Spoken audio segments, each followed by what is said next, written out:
Take a swig of water for the working man real quick. There we go. Hi, everybody. And Larson, I guess I got to say here with. Your pal Cal. It's Cal Jack. Cal Jack. Bear Man. Steve's, yeah, Bear Man. Bear Man. Bear Man's here filling in for Steve for the next couple weeks. Thought, let's get started today. You know what? Why wait Monday? Exactly. The weekend's now. We're in, here, time now, whatever you want Time to is call it. now. The time is now. The time is nigh. Time is nigh. Let's get this thing going. Yeah.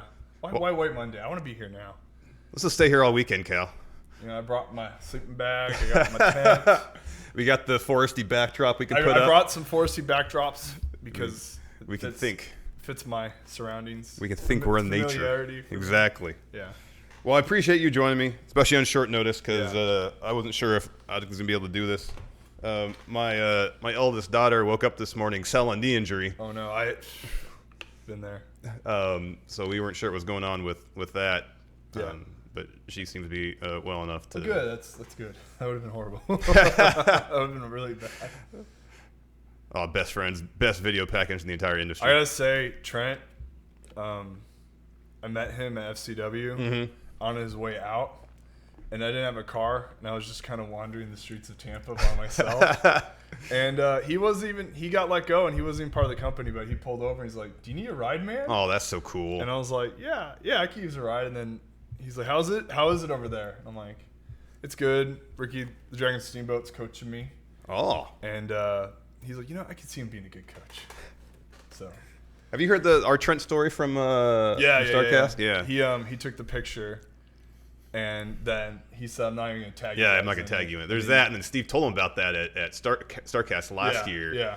And then he was like, he had his new jacket. He's like, Yeah. "Oh, I spilled coffee all over this. I think I run some water on this, it'll get out." Let's run some water on it. If I just run some water on it, you think it'll get out? Did you just notice that he has a Bill Murray knee pad? Yeah. That's incredible. He's got like the same gear that he had in New Japan. Yeah, but I never noticed he had a Bill Murray knee pad, which is funny because Bill Murray's super mysterious. Yeah. And he just shows up wherever he shows up. Oh, he crashes weddings and it's great. Yeah. Somebody out there has a random Bill Murray story. Yeah, does anybody here in chat have a good Bill Murray story? Yeah, I need a good Bill Murray story. Chuck. So the winner of this gets a bye in the tournament.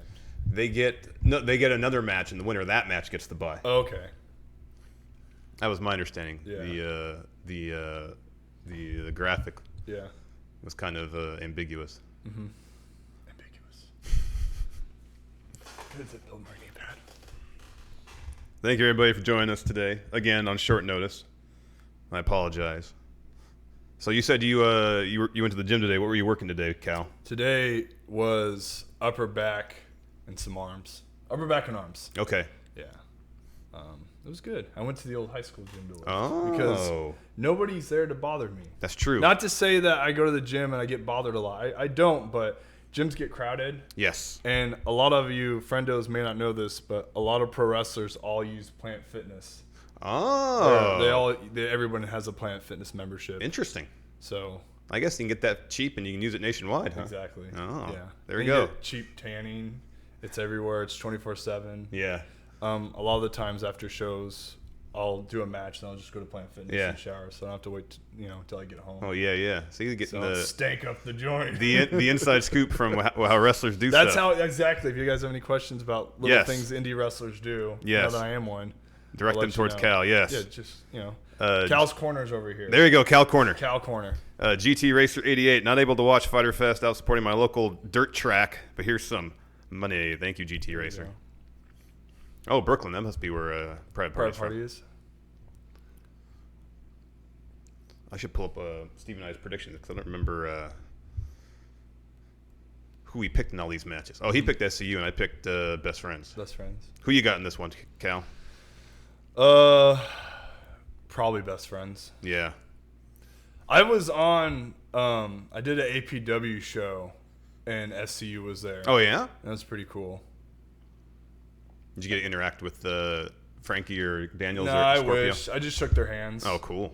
But they seem like pretty nice guys. There was a wrestler though that he was wearing his gimmicks, like his gear and stuff all day, and Christopher Daniels came up to him and gave him like some really good advice about that kind of stuff, because he's like, the way you portray yourself walking to your gimmick table or your merch table, the fans are going to see that, so it'd be smart to like kind of cover that up and stuff, so that when you make your reveal, it means more. It's so all the more impactful. They're not just used to you walking around and your regular stuff. So I thought that was actually that is cool. And Fresh has only been working for like maybe 2 years. Oh, okay. That was pretty cool advice. Oof. That's pretty cool. Spinning heel kick from drop kick. It's crazy. Before coming across SCU, I was not that familiar with Scorpio Sky's work, and I didn't know he'd been wrestling for like 15 something years. Yeah, he's been around for a long time. Since the early aughts. He did MMA too. Mm-hmm. Yeah. Mm-hmm. Yeah, I don't really know much about his background. I just know he did MMA, and I know he's wearing a sweet pair of JB Elite's basic wrestling shoes. So are you a aficionado, a connoisseur of wrestling gear, shoes? Shoes I can pick out. The old amateur shoes, I can spot those. Just from my years of wrestling. Yeah. But as far as boots go, I'm sure everyone gets their stuff from Mexico or High Spots.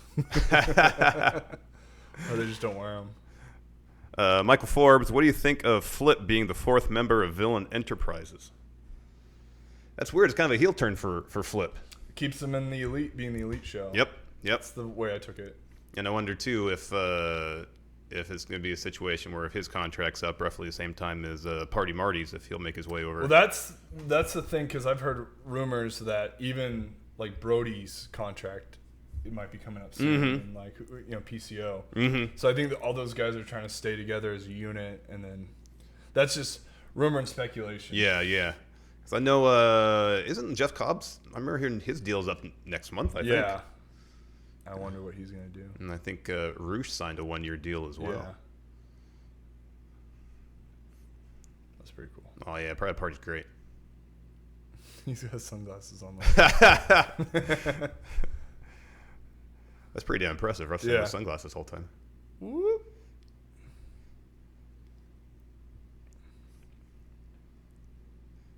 Oh man. All right. Private Party for new favorite tag team. They're pretty cool.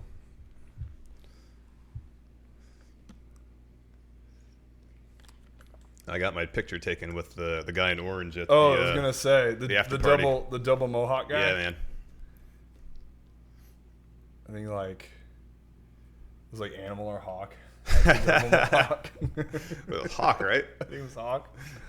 His was more down here, so it looked like he had the bald spot. Yeah, that's the thing. He was going bald, so he had to adjust it because he didn't want to have a Samson. Oh, super over. Private Party.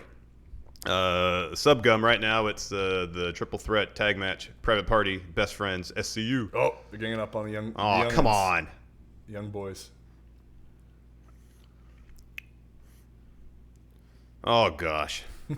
Adam Mayhem's here in chat. Oh, is he? Yeah. Oh, this is great. No, he's your guy though.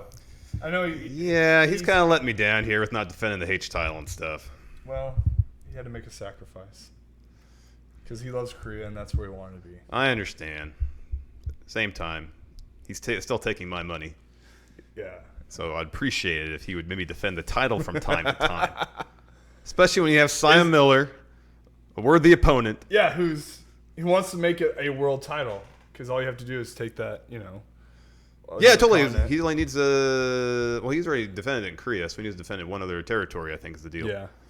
Why not go to the United Kingdom someplace? Yeah. Make that official. Is it Defiant? No, I think it's going to be, hopefully this match happens, I'm assuming. Yeah. If it does, it's going to be wherever Adam Mayhem's at. I don't know. Clarify, Adam Mayhem, please. Yeah, where's that Puerto Rican nightmare? He says, I'm only really here because I have a show in 4 hours and I love Cal. Oh, yeah. I mean, who doesn't love Cal? Cal's the best. Shoot that.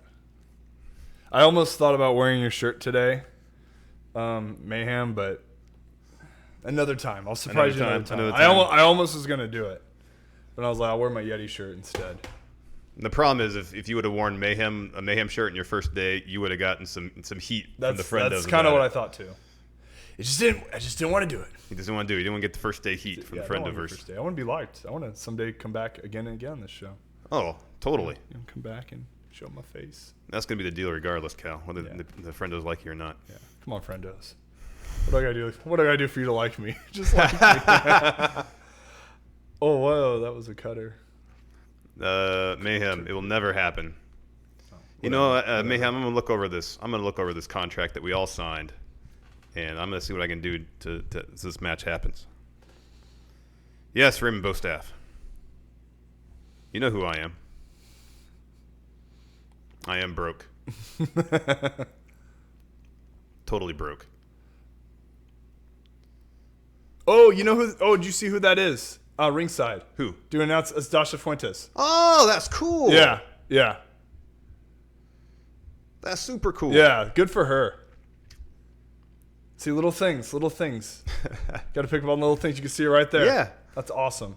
Good for her. She did an interview after she was let go by WB or left or whatever, and it was like night and day. Yeah. She didn't seem like a robot. She's really positive. She's actually a really, really nice person. I remember, meeting her for the first time and really open, wanted to learn. Yeah. I think she has like a gymnast background. Yeah. That's cool. And it's funny how she got into developmental. She did what a lot of girls are these days. They watch Total Divas. Oh. And she really liked the show. And you just go on the WWE website and apply. And she had a beauty pageant background. Oh, okay. So she was able to apply through that. And they liked her. She showed enough personality. But the problem was she was really injury prone. So she kept getting hurt. So she took on the role of being, announcer or interviewer. Yeah, backside interview, and she did a really good job. But yeah, her first beginning stages, she was pretty robotic. Yeah, then on holding the mic, yeah. And Dean Ambrose or John Moxley now. He had to correct her. Also on the main roster, I felt so bad for her because you can just tell that she was like, before the interview started, all right, this is exactly what you have to say. That's exactly it. They told her, this is what you have to do, and you have to do it this way instead of like just being real. Because you can see girls, like there's this, she's not here, but she was at Ring of Honor, Quinn McKay. Mm-hmm. She's dating one of my buddies from developmental, who's Dak Draper in Ring of Honor. I don't think they give her a lot of directions, and she kind of sticks with whatever her character beats are, and she does a great job. That's awesome. That's how it should be. Yeah, it should just relax, just go in. How would you do an interview no matter what? And there's been times in developmental when we had, we'd have one of the girls that they're more targeted towards doing interviews and stuff. Yeah. Where we would have them in the middle of like the wall, the black backdrop. Yeah. And we have the camera right in front of them, and we would just rotate in a line practicing interviews with them. Oh, that's cool. And that was their way of learning how to do it, but I don't know if they do that anymore. I don't think so. That was like a Corey Graves idea. Oh, okay. Yeah. It's kind of a bummer now that like Mean Gene, he did interviews, but he was also such a huge, hell of a character. Such a awesome. character that was such an important part of that's the overall experience, and it doesn't happen anymore. No, and they don't have like, they stick with the girls as the interviewers. I kind of wish they would have like a smaller male guy. Mm-hmm. And all the male guys they use, they have to like spread their legs to get short, and it just looks ridiculous when someone takes like a picture. Oh, here we go. Man, that's a hell of a sequence there. Yeah. Cutters and DDTs all over the place. We're watching the match. I'm just, little things caught me. Like seeing Dasha there, to me, was a big deal because she's a friend. Friendo Patrick Sparks been having a rough go of it lately. I'm happy to hear you. You got in Ireland safe and sound, right, Patrick? I'm happy you're here. I know it's been a rough couple days for you, and now he's got some broken cork in his whiskey. Oh, that's too bad. That's a bummer, Patrick. Oh, this is sweet. Oh man, beautiful shooting star press. Shooting star press. Oof, 2.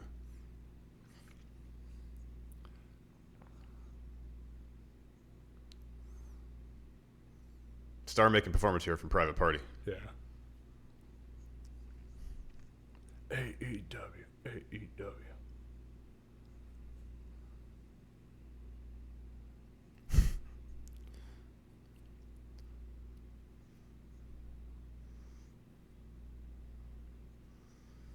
feel like they gotta be wrapping this up pretty soon. Yeah, they're getting close. Oh, here we go.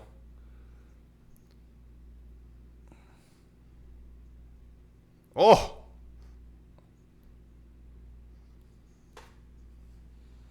Oh. Boom.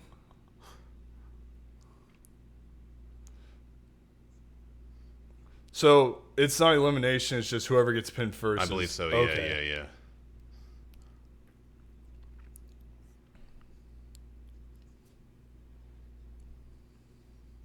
I like that attitude, Patrick Sparks. Staying positive. One of our great moderators here in chat. Saw Stevie Bradley was here. Mr. Dope, are you here?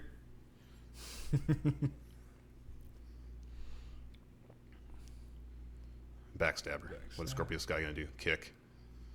Oh. Kill switch. Into a... Oh! Oh, sweet.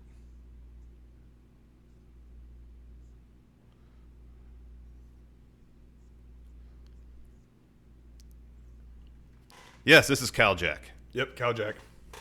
The Grizzly. Came Grizzly. early. Beer Cal man. Jack's here early, kids. Yes. So get used to it. Get used to Cal Jack. He's here for the next 2 weeks. 2 weeks. Bearman. Bearman's here. Bearman's here. Get used to Bearman. I ain't hibernating, kids. I'm out here, friendos.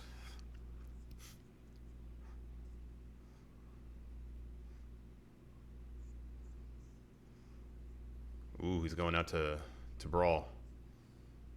Don't know, that's a wise idea. Legit Underboss says, if Cal can do a good Undertaker, he'll win us over. Well, I can try to do my best. If I can do a good Undertaker. Here's a little treat for your friendos. The first time I ever talked to Undertaker in developmental, we had a like the punch dummy thing. Yeah. We called them the mayors because there was a guy in developmental that called himself the mayor, and he looked just like the punch dummy. Oh, really? So that's like what the coaches would call him. But anyway, I was practicing my punches, and it was me and Angelo Dawkins were practicing our punches, and it's just us by ourselves. Like, we weren't practicing. We were just before training. We're just by ourselves, and good old Mark Calloway's just kind of walking around with him and Michelle McCool. And he just noticed that we were doing that. He walks over and he's like, when you're aiming your punches, you just want to make sure you crack down a certain way, make them look more realistic. And we're just like, okay. It was awesome. So I learned how to throw a punch at one time by the Undertaker. Powers of Darkness. So that's pretty good. Yeah, it's okay. I have a couple voices that I'm pretty good at, but I'll wait till it's the right time. The right time, or if someone asks me to do it. Someone asks, there you go. Yeah. There you go. Yeah. Because otherwise, some of them, if they ask, some of them might just be impressions of you guys doing impressions of them. Of said individual. Yeah. Oof.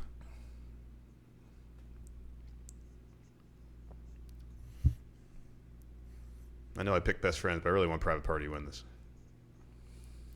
Your head said Best Friends, but your heart says Private Party. Private Party, 100%. Oh. There you go, Best Friends win. Yeah, Best Friends won.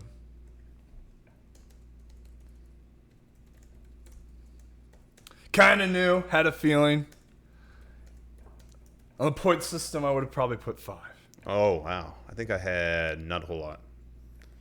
These multi-person or triple threat match like things, it's kind of hard to, unless you know absolutely who's taking the pin. Yeah. That was pretty cool. It's a fun match.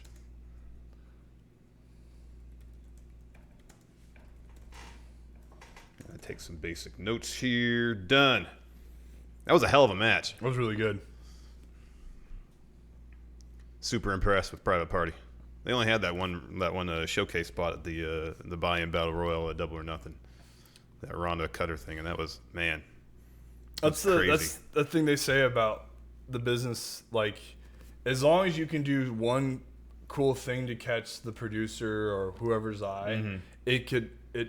it means a lot because it carries over to like the next thing. Mm-hmm. So for those guys that had that one really great spot, it was helpful. Oh, it's The Dark Order. Dark Order.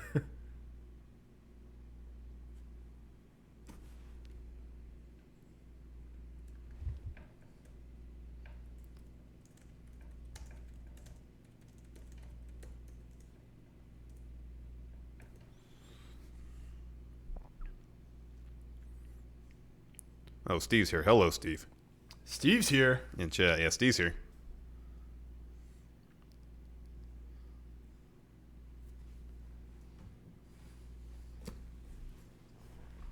Turn it up a little bit. Oh, now it's over, though. Are they going to show up?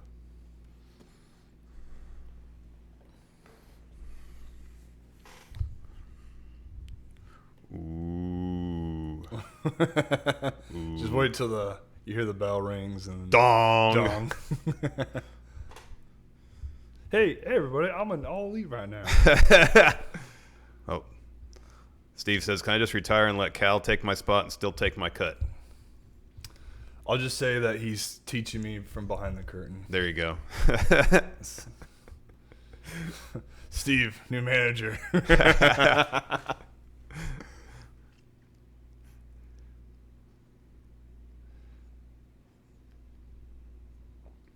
I do as a Batman. I know. I was just thinking that. Well, I'm not in the Dark Order. I go get tattoos. I'm Batman. I'm Batman.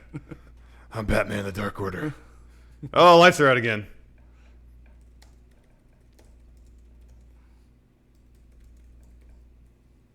This could smell disaster.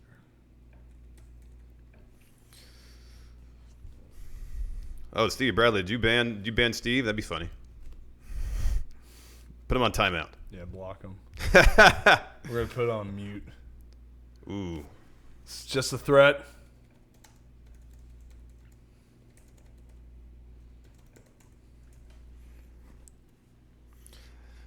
All right, now Harrison Flynn wants you to do a Baron Corbin impression. Okay. Well, I want to wait till I hear what the Young Bucks say. My Baron Corbin impression's much different than the way you guys do it, because you guys say Baron Corbin talks similar to this. Hey, you're not me. But when we were in developmental, I always thought he talked like Buffalo Bill from Silence of the Lamb. What do you mean? You're not me.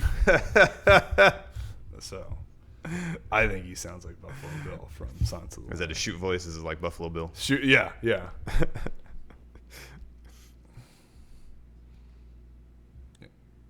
You're not me. Was she a great big fat person?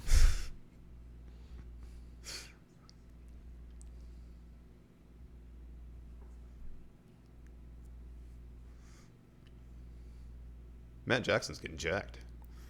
Jackson's getting jacked. I saw him on Being the Elite one time. He was curling 50s. For his size, that's pretty good. That's pretty good.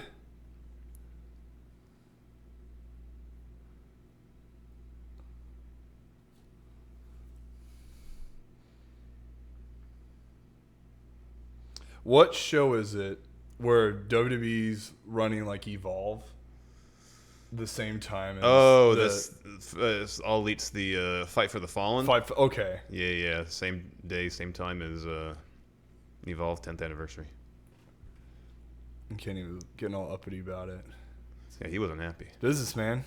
It is business. Dude, he is getting jacked. He's got a bicep vein popping. Mm-hmm.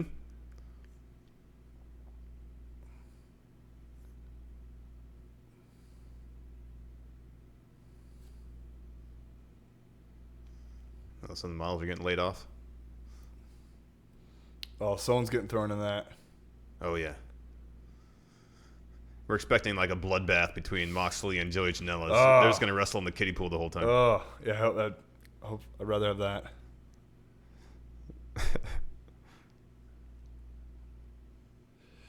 That must be... So that's the same kind of setup they had... For Double or Nothing. Double or Nothing. I wonder if that's going to be the theme. We have to pass through the laser tag tunnels. That's totally what it is. We got these from Qzar. That's what it looks like. Oh, my goodness.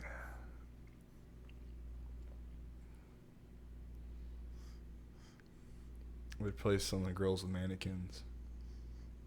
Oh, we got a librarian bit coming up here. Oh. I did a show in Oregon with Leva Bates, like, probably less than a month ago. Mm-hmm.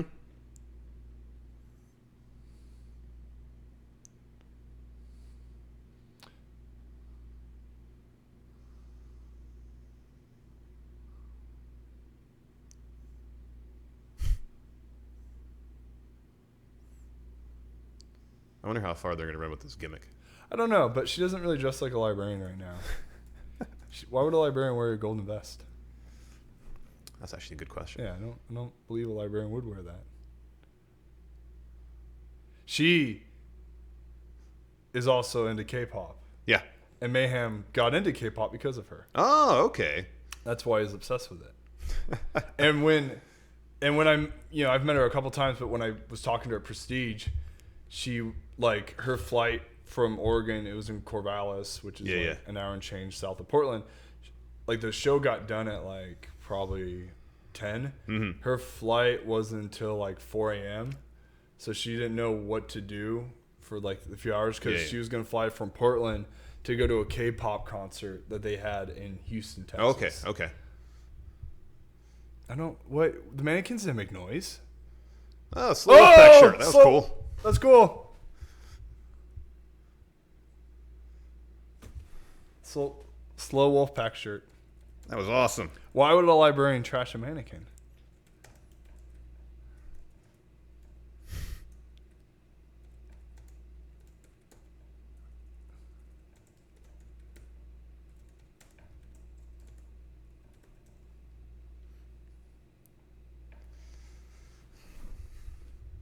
They have more than books at libraries these That's days. true. They have computers. They have computers. You can rent movies at the library. You can get movies. You can get books on tape. Yeah. I got all the Lord of the Rings on tape, and I listened to them on CD. And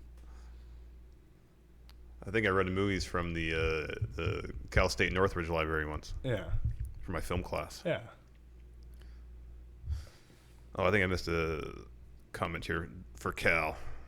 It was from Rich Hardesty. It says, "Hey Cal, welcome back to the show and go Beavs." Go Beavs! There you go. Thank you. Appreciate that. My old alma mater. Rich Hardesty, a good friend from the state of Oregon, I believe. Oh, good. Emily. Well, if I have an Oregon show, which I will October 13th in Eugene, Oregon, I forget the company, but should definitely go, Rich. There you go. Yeah. Go. We'll both wear Going Raw shirts. We'll take pictures. There we go. That's the thing. I did a PPW show, and there was this nice young couple that came up to me, and they were friendos. Yeah. And I was like, oh, that's awesome. But anytime there's a friendo that comes to a show, take a picture with me. Yeah. We'll tweet it at you guys. Just, Hell yes. Yeah. We love seeing whenever, like in this last week's Matt chat, Renegade Soul, he's been a frequent submitter of questions of late. And then he's like, hey, I'm at this Defy show. Look who I ran into. It's the Hadley Doodley champion. Oh, it's nice. like, whoa. That's awesome. There's Allie. She's in like a Mortal Kombat outfit. Yeah. I don't think she's supposed to be involved in this match. I thought it was Leva Bates versus Kylie Ray.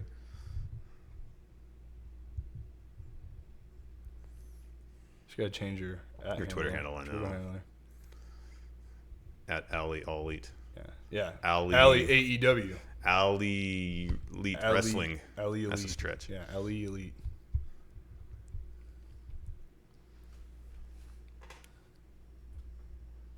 Where did I get this shirt? I got it from Zumi's website. Clearance Black Friday last year. Defend our parklands. It's got a bear on it. Got a bear on it. Thought Cal was gonna be here today. I wear my shirt with a bear on it. I kind of saw that. I appreciate that. Whoop. I do have a Cal Jack shirt, which I like to wear because it's very comfortable, and it looks great. And you too should buy a Cal Jack shirt. I agree. Where can they find Cal Jack shirts? Pro Wrestling Tees. Where? You can go to prowrestlingtees.com/CalJack, KALJK. There's no C's because we're not average. It's not like the John Cena. That's no good. There's no C's because friendos are not average. Not average. That's a good line. line. Not average. No C's in Cal. That is a good line. Yep. So Leva versus Allie. There's a wrestler at Hood Slam named Richard Richard Schnary, yeah. That's literally his gimmick is a librarian. Is a librarian. The one time I saw him was pretty funny because he put the pile of books down and did splash off. Did an elbow drop or a splash. It was great. That's kind of what I thought because one of the guys, I think it was actually Manny or Mansour, mm-hmm. he made the video. Oh, okay. Yeah, little fun fact. He made the video. You thought it might have been could have helped him out a little bit. Yeah, exactly.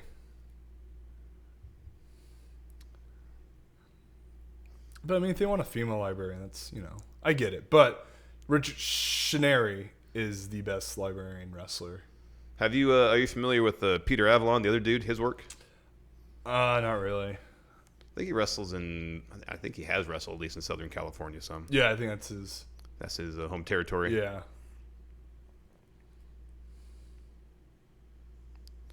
Oof.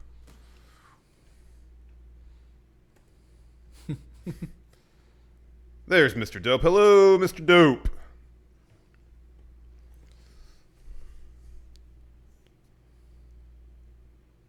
Ooh. How dare you? Oh. Who is that? We have Sasha Banks. No, it's Brandy. Oh, Brandy.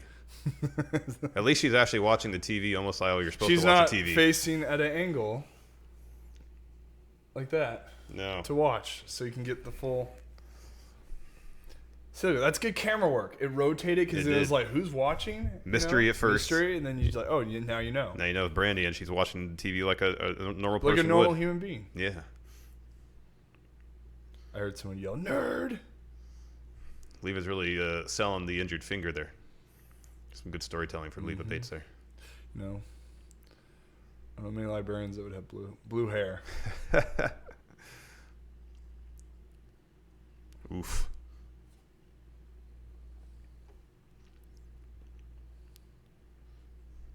Raymond Bostaff says Peter Avalon jobbed the EC3 back in Impact.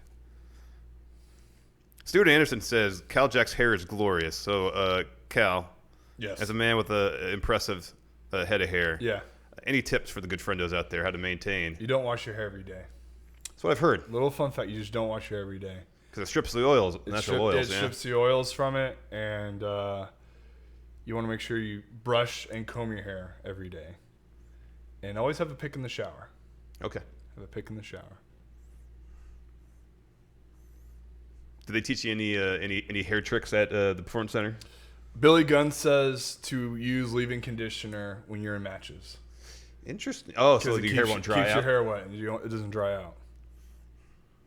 That makes sense. So Seth Rollins should do that. Yeah. Does his hair dry out? You know who does that is Roman Reigns uses leave-in conditioner. Oh, okay. Yeah, that's why his hair is always like... It looks like it's basically liquid metal. It's wet the entire match. Dolph used to... his hair, about halfway through the match, would start to poof out. Dry out. Yeah. So you want to use leave-in conditioner. Oh, a perfect plex from Leva Bates. Oh, she's like, yeah, my finger.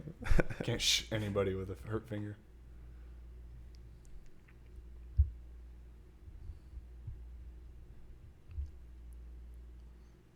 Did she say she reads books? Librarians' goals aren't to read books; they're to check them out. That's true. Although maybe it might help to read books too, because if someone comes up to you and says, "Hey, I don't know what to read. Do you have any recommendations, librarian?" You know what? I just read this the other day. This is a great book. Ooh, that's a twisted ankle, maybe. Yeah.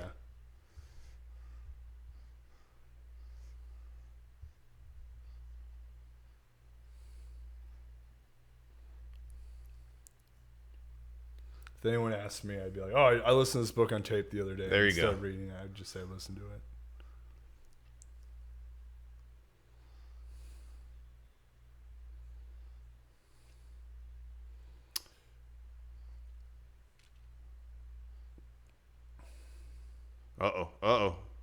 Oh, Rings of Saturn. You know, it would have been great if Levo could have attempted that on Adam Mayhem. That would have been good. For the H championship. That would have been pretty good. Oh, that's pretty good. That's cool. Yeah, she competed for the H title for you guys. Yeah, she did. She was, for whatever reason, wrestling with regrets, Brian Zane's guy. Yeah. I mean, some things you have to roll with. Why would he not pick Levi Shapiro? Again, I don't know. That's Brian Zane's business. Was it? Wasn't my business whatsoever. It wasn't. Adam Mayhem didn't have a. I don't know anything about any of that. Opinion on that? I don't know anything about that. As far as I know, all the conversations happened between Leva Bates and Brian Zane. I wasn't privy to those conversations whatsoever. Because I've never seen her anywhere else on Wrestling with Regret. So it's like a one-time engagement type deal. Yeah. They thought, hey, we can combine forces and win this title. Sure. That has no legacy or lineage whatsoever. Yeah. Ooh, some stiff knees. So, I don't know anything about that, Cal. Okay. Well, this is Cal's Corner. There you go. I asked the tough questions. You do ask the tough questions. Kind of had to punt on that one, huh? Mm-hmm. Oh, neck breaker. Ooh, that looked nasty. Yeah. Ow. That looked awesome. Let me ask you this. Is there any move that looks pretty basic, very fundamental, that actually has the high probability that it would actually really hurt? Like a move we take for granted as a viewer.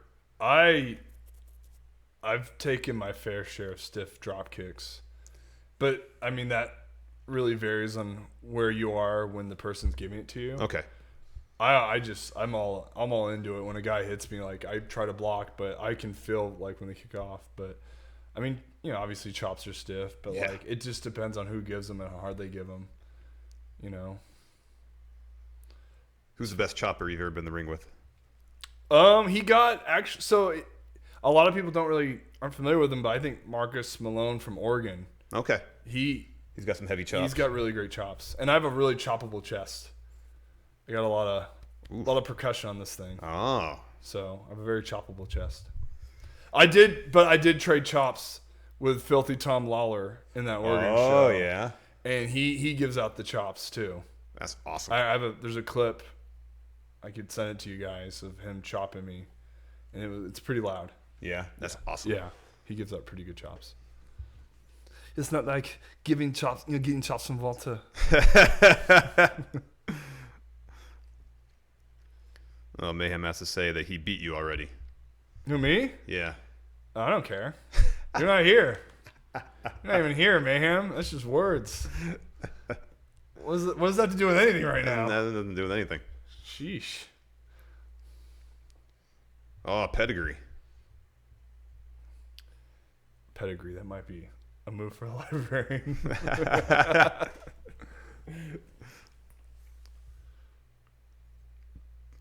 Two. Yeah, Raymond Bostaff says, I always thought a good stiff neck breaker could be painful. It looks like it could hurt. I think swing net breaker. Oh, there was a move I took where the guy has a cravat lock and he sits on the second rope and he flips over, and then you have to learn how to twist your body and then kind of take it like a stunner. He flips, you twist your body, and then I took one of those from this guy named Scotty Ringer, and I was terrified because I didn't want to, I'm like, you have full control of my neck. Yeah. And it's like, like he said, it's a neck breaker. That move scared me, but I took it fine. Yeah.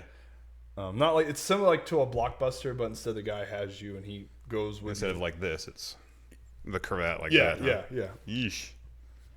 That was kind of a scary move to take. Allie won. So Allie can now go to the libraries and talk loud. She can. I defeat you, librarian. I can speak with I can say where I want. With impunity. I don't care if kids are in here trying to read books or studying. I'm in here to rent a movie. I'm going to put it in my portable DVD player and watch it right here in the middle of the I'm not going to wear headphones either. I'm just going to... Kenny's roadie now.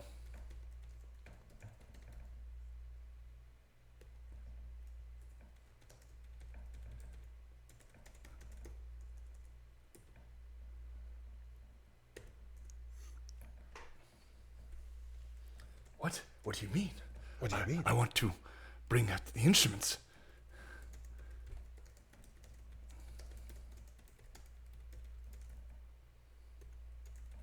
I always thought Kenny looked like Keith or Sutherland. It's the hair that I can't get past to see the resemblance. He looks like Keith or Sutherland from Lost Boys. Oh, okay. Yeah. The hair now I can see that. Yeah.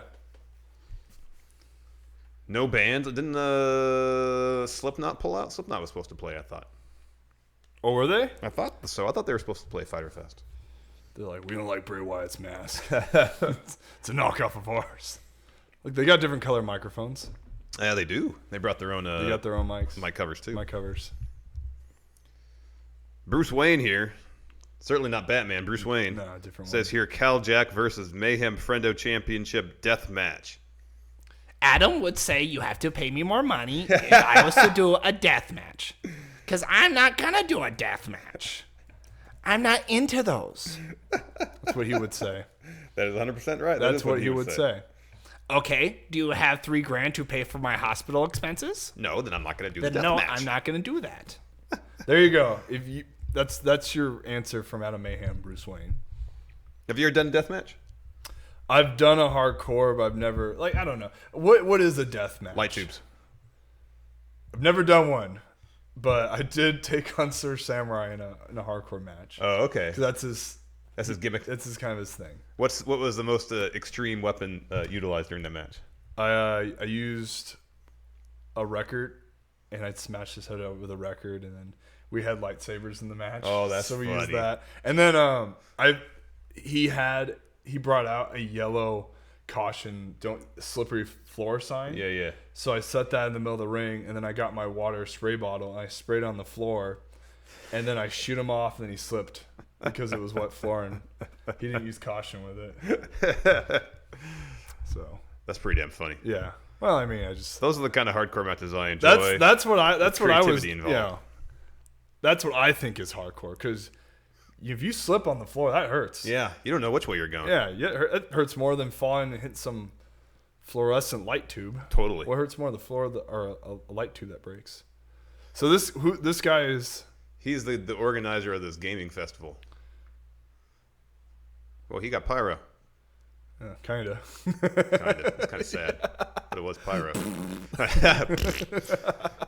This guy's picture of his face on his. That's great. Mayhem says it's $5,000 for a hardcore match and $10,000 for a death match. Okay, Prices have gone up. He upped the prices. So I thought it was $5,000 for a death match. I mean, like a hardcore match doesn't necessitate blood. You don't have to bleed for that. So it's not the odds of injury are, depending on the weapons involved, are pretty low. I think. Yeah. You're pricing yourself out of a money-making potential there, Adam Mayhem. I think Adam would be the type of guy that he'd say he has to go to the hospital, and then they give him the money, but he never goes. He just takes the money, sounds about right. get some rubbing alcohol, have someone pour on his back. He does thumbtacks. See, I've never done thumbtacks. I don't think I ever would, though. Those kind of scare me. But there was this kid I was teaching, and he put like push pins in his knuckles, and he's trying to be all like scary. And I came up to him like, "You think you're trying to scare me with push pins? Try thumbtacks on the ground. Take a bump on him, kid." Which isn't true, but I just thought to scare him. He goes, "Man, you're crazy," and walked away. Which is a lie. I've never done thumbtacks.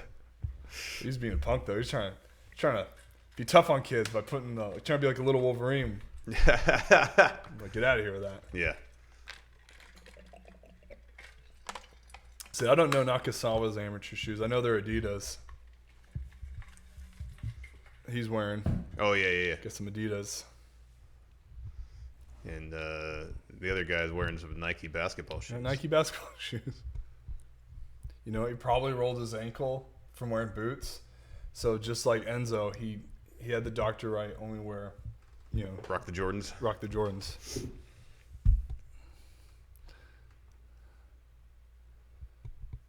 Look at Nakasawa's got thread on his side of his trunks. Oh yeah.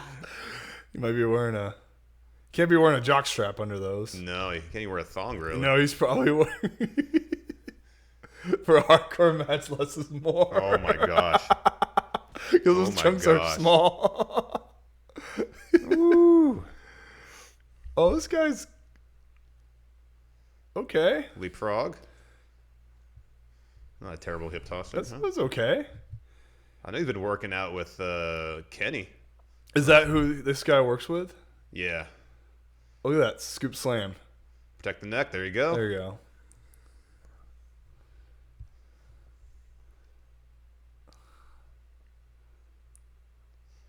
Anytime he grabs it in his tights, I feel like he's going to rip a string there. Dude, he's gonna have a wardrobe pull a malfunction. thread, dude.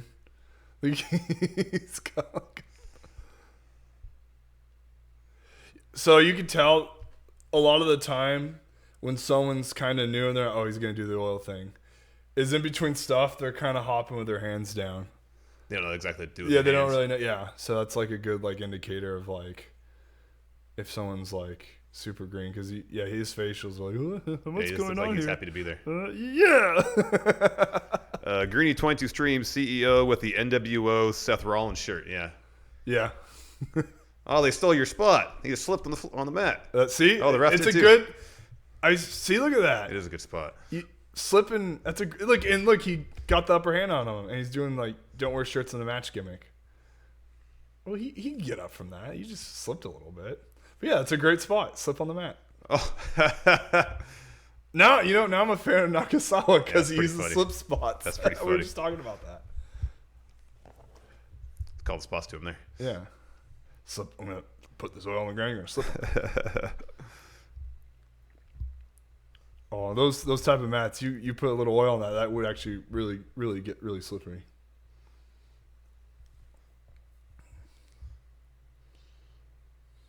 Oh. So it's supposed to be a hardcore match. There it is. Oh, right there we go. I got the Clipboard. schedule right here. That was gimmicked. Well, this guy has everything. That dude has all the weapons. He's gonna Oh use wow, a- fight stick. That was like Cornette was saying. Now, what is the intention of this hardcore match? Why are they going to have one? It's like because why not? That's awesome. You can't put him on there. There you go. It's a hell of a cover. Super lackadaisical cover. He's basically tranquiloing on top of Yeah, it. tranquilo. I'm just gonna take a nap right here.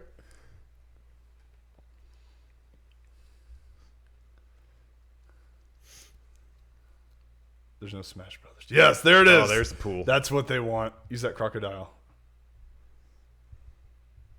It is. Is it a death match? It's supposed to be a hardcore match. Oh, I was gonna say. So you can kill him. Even the rules if it was a death match.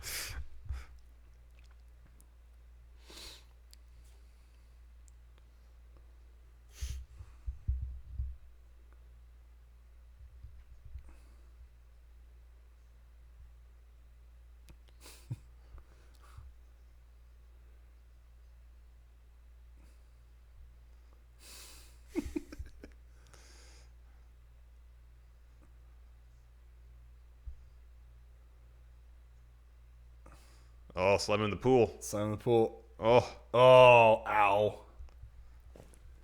God. Found nothing on water and rubber. Plastic. stiff bump there on the There's pool. a stiff bump on the pool. Ow. You know, if you ever done like a backsplash, those actually hurt a lot. Oh yeah. It's like doing a belly flop on your back. Oh, yeah. Yeah.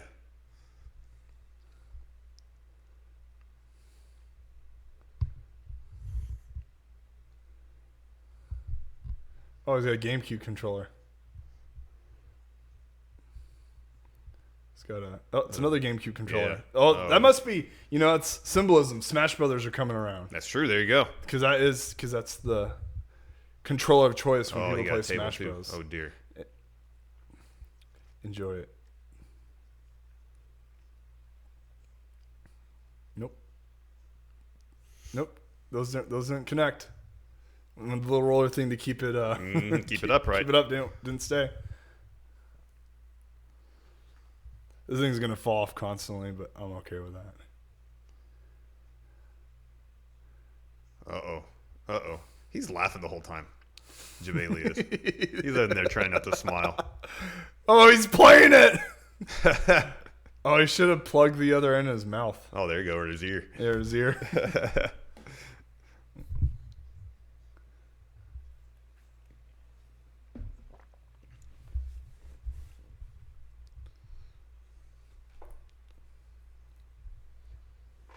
Oh, He's biting him. But yeah, you can do that. Hey, ref, get out of there. You can bite him. There's no rules. Pete Dirksen so far with the pun of the day. This match is Jabrutal. Oh, it is brutal. That's where that table payoff. Yep. We got our high spot for the match. Yeah.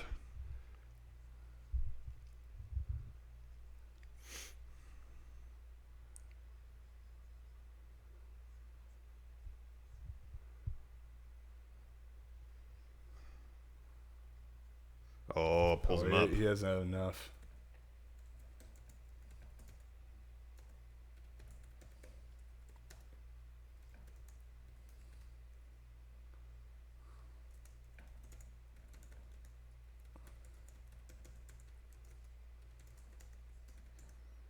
Whoa! See, that's where his underwear was.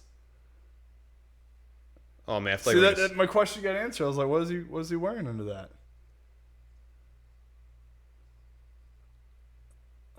oh dear. Oh, okay, so this is what he does.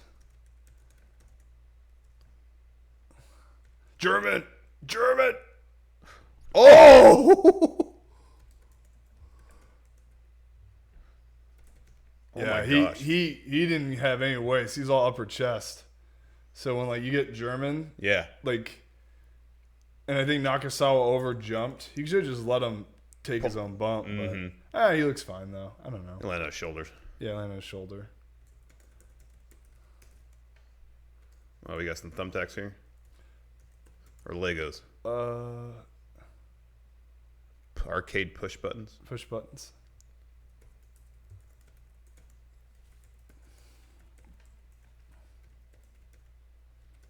Get off your phone, damn it. Adam Am said that 10 minutes ago. You can do whatever I want. This is a live stream. We're Exactly. live, pal. We are live. Right, me. Oh.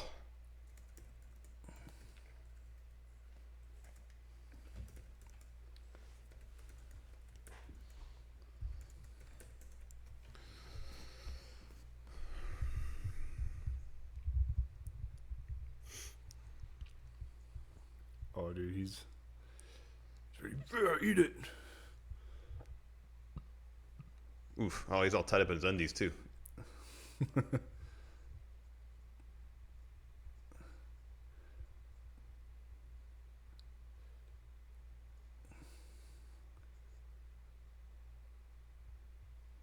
Oh. Oof. You could have done it the whole time. Yeah, no. Parkour match. I know. If it's a no DQ match, why don't you just like go straight for the front area? That's the whole time. That's what I would be doing. 1, 2, 3.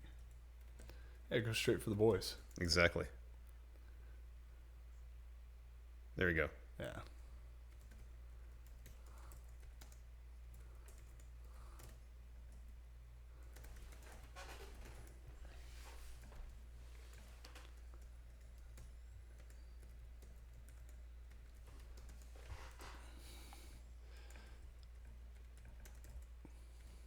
You know, it was foreshadowing with the thread on the side of the trunk. So I was like, there's meaning behind that.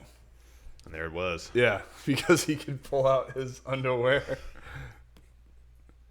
It's little things, man. Oh, great. Now I gotta go back to my regular job where I probably make millions. Go back to my other job where I put on gaming festivals. Michael Forbes, which persona should Jeff Hardy come back as? Itchweed. I was thinking Itchweed or just Willow. Willow. Although those are probably both owned by Impact, so we probably can't use them. I don't know, just with Matt Hardy or Jeff? Jeff Hardy. Oh, Jeff. Yeah, Jeff. Just come back as Jeff. The charismatic enigma. Yeah. Oh, there's JR. Get JR for the main show. Cool. JR. I'm not going to do pre-show. Jim Ross. I'm Jim F and R. Jim F and Ross. Good old JR doesn't do pre-show.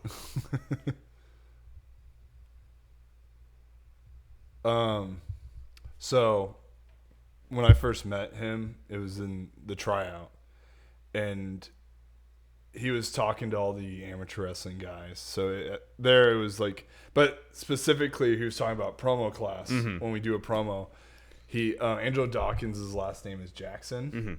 So his way of like giving Angelo Dawkins advice on promos, he's like, I mean, you know, Gary, your last name's Jackson. You know, you could say that you're the best Jackson. You're better than Michael Jackson. You're better than all the Jacksons. And we're just like, that was your promo advice idea for Dawkins? you come back and say you're the best Jackson there is of all the Jackson 5. JR having trouble with his headset. It's gonna. I don't know if he's gonna be able to fit his cowboy hat with those. Oh, great question, Harrison Flynn. JJ Bella versus Adam Mayhem. Who wins? Let's say that JJ Bell gets extensive training from Daniel Bryan. Yeah. I don't know, but if he does not, then Mayhem wins. It'll be a hard-fought match, though. I think it'd be tough. But he looks like a big guy too. I know. He's kind of big, and he's around wrestling, so he has to at least pick up something. I mean, Mayhem might be in Korea. I didn't know Korean pro wrestling was a hot spot, but that's where he is. I don't know. JJ Bell might be with John Laurinaitis. There you go. Work on the cutter.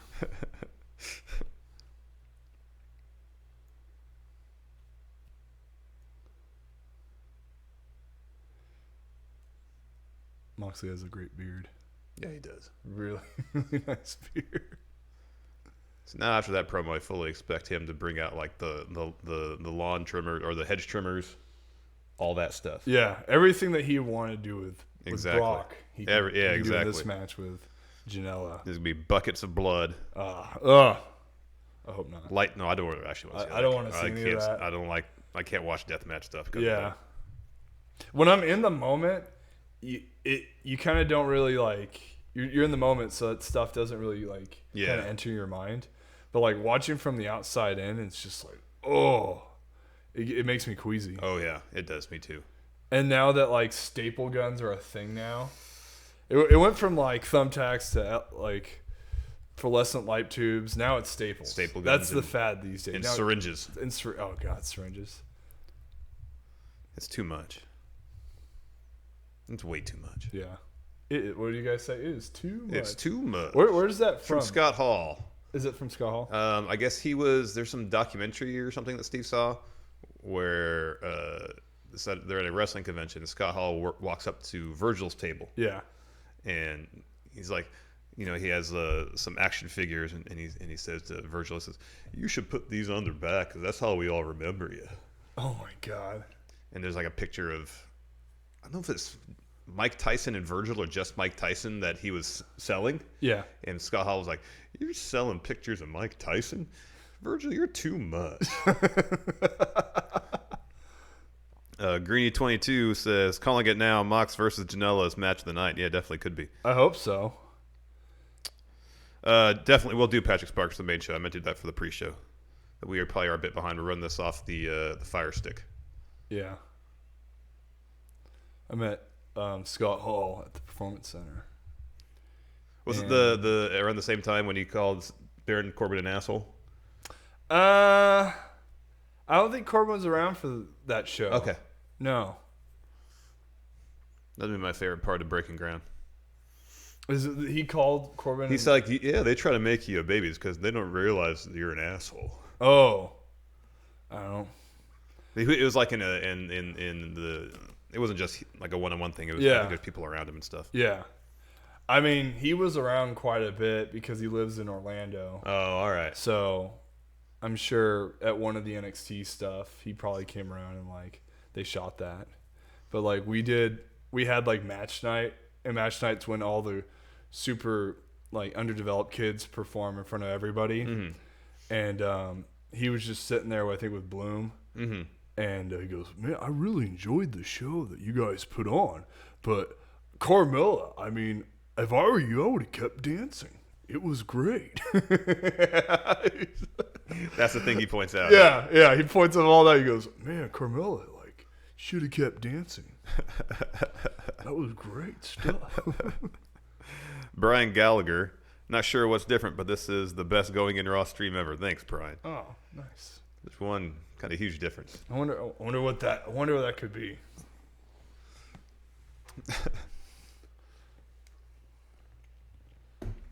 Here we go.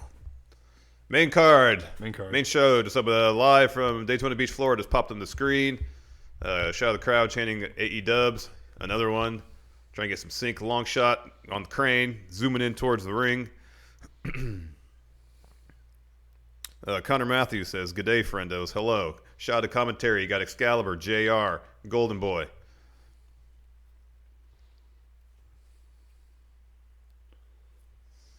hope JR did his research. Oh, so he doesn't mispronounce people's names? I know. Like, we got Darby All In. Yeah. The Arby All In. The Arby All In. Excalibur, do you like the Arby's? Do you like Arby's or Darby All In? That was that New Japan show that he kept screwing up everybody's name. Everyone's name. Got Kota Ibushi. Kota Ibushi. That'll be a great match. Laredo Kid's pretty incredible. I wonder which all Elite Wrestling superstars are going to show up at Triple Mania this year. Oh, that's a good question. That match will be insane. Insane. Yeah, insane. Mr. Dope, we only had 3 matches so far, all in the pre-show. The main card has yet to start in earnest. Oh, we got Christopher Daniels coming down the ring. We got a long shot, SCU graphics. SCU, the ring general. And there's his Titantron. Oh, there's beautiful. There is Christopher Daniels. I guarantee he got that whole mic. Obviously it's from Bohemian Rhapsody and Freddie Mercury and Queen. Taichi does that gimmick too. Oh, really? In New Japan. He's got like 5 gimmicks at once. He might be my favorite wrestler because of it. That's awesome. So he comes down to the ring and he has like a Phantom of the Opera type mask. Yeah. And he's got I've seen that. Yeah, the really elaborate jacket, and he lip syncs to his song. And then he has tearaway pants too. Really is amazing. See, dude, if you have a killer entrance, then the match is easy. Yep. That's from what I've. You already got the crowd. You got a killer you already entrance. got the crowd involved. Mr. Glass Spider says, "Wow, that hair solution you advertise works." No, it's true.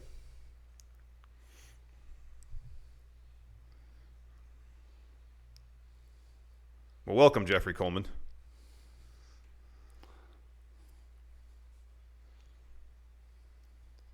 This is cool and all, him shouting SCU, but I think it'd be even better if he was actually singing SCU's theme song. They did that at All Pro Wrestling. Oh, they did? Yeah, they sang their theme. That's their theme cool. together. It was awesome.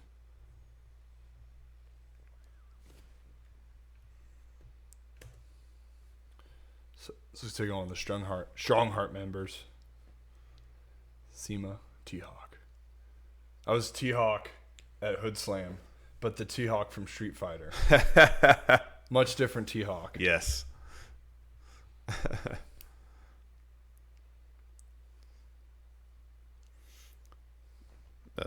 Anal Fisher Czar, Cal, your stories are great. Is there somebody that you have worked with who you are surprised hasn't made it big yet?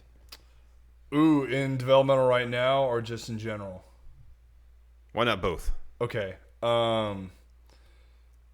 It's tough to say because so far everyone that they're gonna make it, they made it, but like, I thought Eli Drake was gonna make it in WWE, but just the coaching there and the timing of it just didn't pay off, and I kind of thought but I know that you guys say, oh, he's kind of like a Rock and blah blah blah, but he's actually a really creative and he's a really cool guy, and I thought it would work out for him. Who isn't? I think him. I mean, there's a couple other guys. There's a guy named Joey Cabaret, and he's from Ireland, and he does a lot of promotion stuff in Ireland, and he had a great like. What was Brad Pitt's character in Snatch? He's like a pikey. Oh yeah. He did like a pikey gimmick, and it was awesome. But they were never able to like. He got let go, and he was happy to leave because he just wasn't having a good time. But, yeah.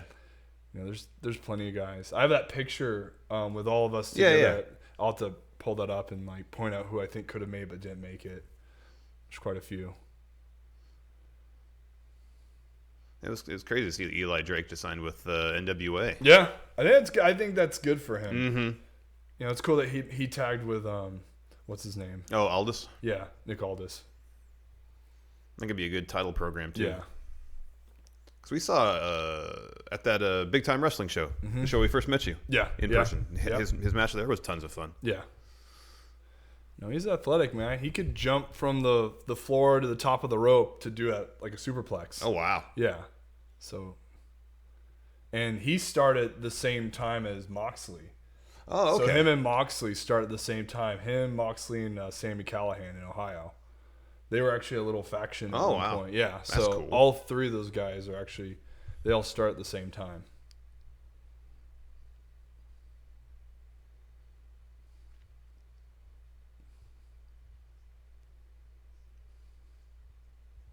So which one's this as far as like Strong Hearts go? Oh, this is a Shima. Shima? Yeah.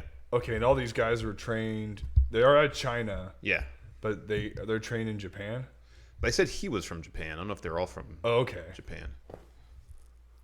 That's cool. Some of the stuff I've seen theirs on Twitter. Yeah. Courtesy of Lariato, I'm sure it was amazing. Mm-hmm.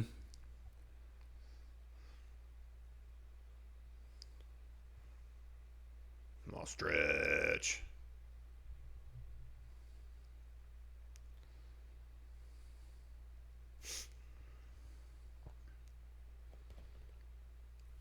Oh, that's cool.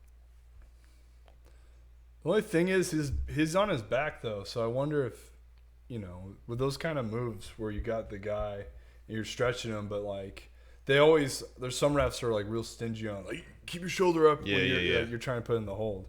That's like when Taker does Hell's Gates. He's pretty much like on his back. Yeah. But since it's Taker, they're not going to call, him be on his back or anything. No. To take away the drama of when he whether the person's going to tap or not. Yeah. Oh, Tilt-A-Whirl. I love Tilt-A-Whirls. Patrick Sparks says Austin Gunn signed with Ring of Honor too. Oh, nice. I like Austin. I met him.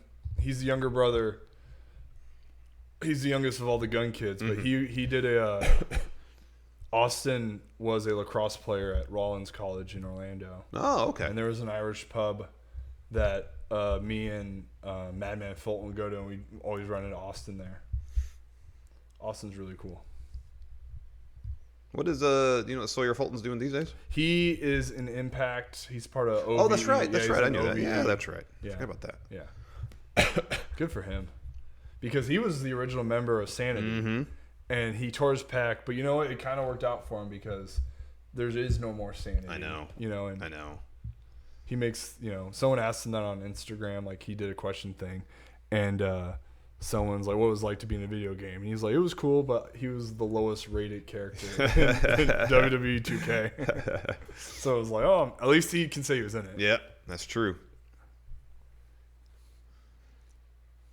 Yeah, it's weird what they did with Sandy, which is not nothing. Well, not anything. I still don't get why they do any more with them. They could have let Eric Young do more promos to get it over. Young. Now he looks basically unrecognizable. Yeah, now he's telling Seth, don't hit me with a chair. Hey, why we go way back? We go way back, Seth. When you're just making tryouts in Impact.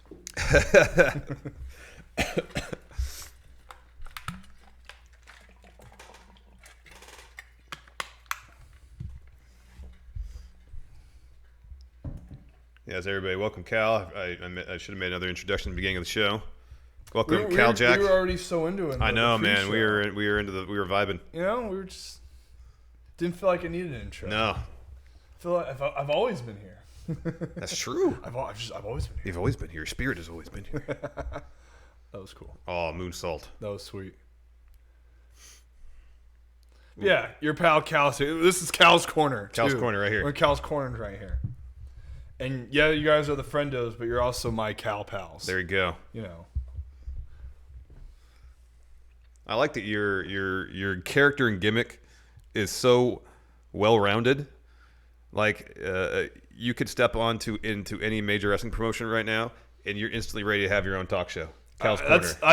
I tried to pitch Casual Talk with your casual pal Cal. You told the story, yeah. Yeah, it's great. That's what I wanted. I had Apollo Crews on it. Just we're practicing. Yeah. And back then he said everything was too easy, and I listed a bunch of little random things that I said, hey, I'm gonna list a bunch of things, and you have to tell me if it's too easy. And literally all the things are actually really easy to do. I'm like loading the dishwasher, doing laundry, brushing your teeth, using the microwave. And every time I would say something, he would say too easy. And I'm like, what you can't do. Everything's too funny. Easy. But yeah, I wanted casual talk with your casual pal Cal. But oh well. Maybe someday I'll come back. Someday. Yeah. Oof. That's the second one. Vicious backstabber from Shima. Second backstabber of the show. VFL, AFL, Football, Australian Rules. Eric Young produced one of the 205 live matches. Really? That's interesting. I wonder which one it was. Okay, boys. So this is what you're going to go out there and do. You're going to go out there. You're going to do some flips. And you're going to make the crowd go, ah. But at first, I'm going to say, this is boring. But if you do this right by the end of the show, they're going to be chanting, this is awesome. So he was saying that to Gable and Jack Gallagher. He produced that match. Oh, really? No, I'm just kidding. Oh, okay. That's because that's what happened. Yeah, that's what happened. That's what happened. They're going to say it's boring, Gable, but show them your amateur background of Greco-Roman wrestling. And they're going to say it's awesome. It's awesome. Wrestling, I mean, that was the first 205 live taping we went to when SmackDown was here. Yeah. And we'd see it on TV where people are completely and totally disinterested in 205 live until something awesome happens and then they get into it. But it's amazingly how quickly opinions changed. Yeah, because I feel like a lot of the fans especially like Sacramento, because that's the thing, there are no promotions in Sacramento to kind of feed the hardcore fans. Yeah. So all the fans that came to that show are just like, oh, we kind of watch on TV. We don't follow the indies or anything. So they probably didn't really care too much about 205. Yeah, probably not. You know. So it's cool that they were saying boring because there are probably some smarts that's calling out boring or whatever. So they're just tagging along. I at least was impressed that at least there wasn't a good chunk of people who left. There was people who left, but it wasn't a mass exodus from the doors once the main event ended. So that was cool. I was happy to see Sacramento at least stuck around for the most part. I know, and that's the thing, man. There's gold out here for potential for indie stuff. Yeah. I mean, there totally is. It's like because we did Sac Anime, and Sac Anime is a big convention that they have in Sacramento, and man, people show up for that. And I did a match not too long ago there. It's on YouTube. Oh, okay. I was a bad guy, but the crowd was into it. Well, you even went to. I took the kids to. That's Noah Foley. Yeah, Noah Foley. To the Taco Fest. Yeah. And there were put some matches on there, and like, that girl who wrestled in the San Jose Raw. Aaliyah Mia Sweets. Yeah, yeah, she wrestled there. Yeah. And there was maybe 15 people standing around watching, but everybody was into it. Yeah. It was awesome. Doesn't matter how good or bad it is. No. Just, something to watch. Stevie Bradley, the Enforcer, says, I'm a bearded brother like yourself and Larson. Cal, when did you start growing your beard, and what is your beard regimen?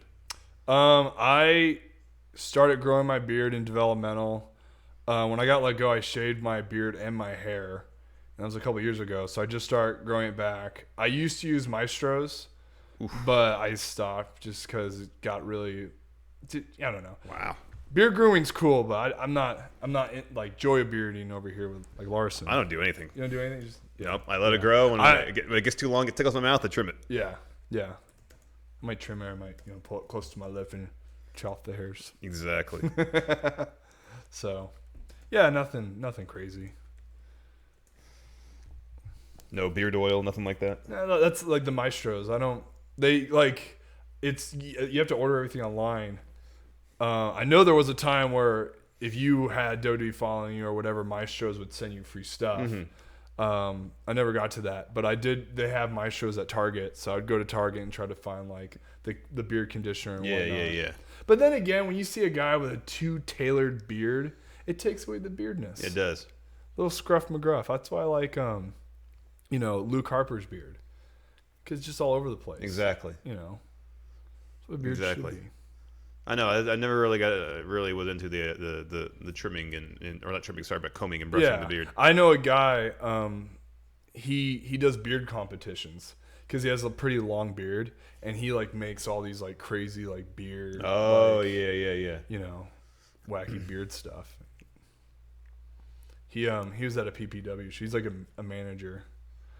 His name's the Cold One AC. The Cold One AC. That's pretty funny. That's pretty funny. Yeah. Harrison Flynn asked, have you ever met John Cena or Randy Orton? I've met both of them. Randy was kind of embarrassing because it was at NXT Full Sail, and it's me and Fulton were walking, and I'm a big Randy Orton fan, or at least I especially was back then.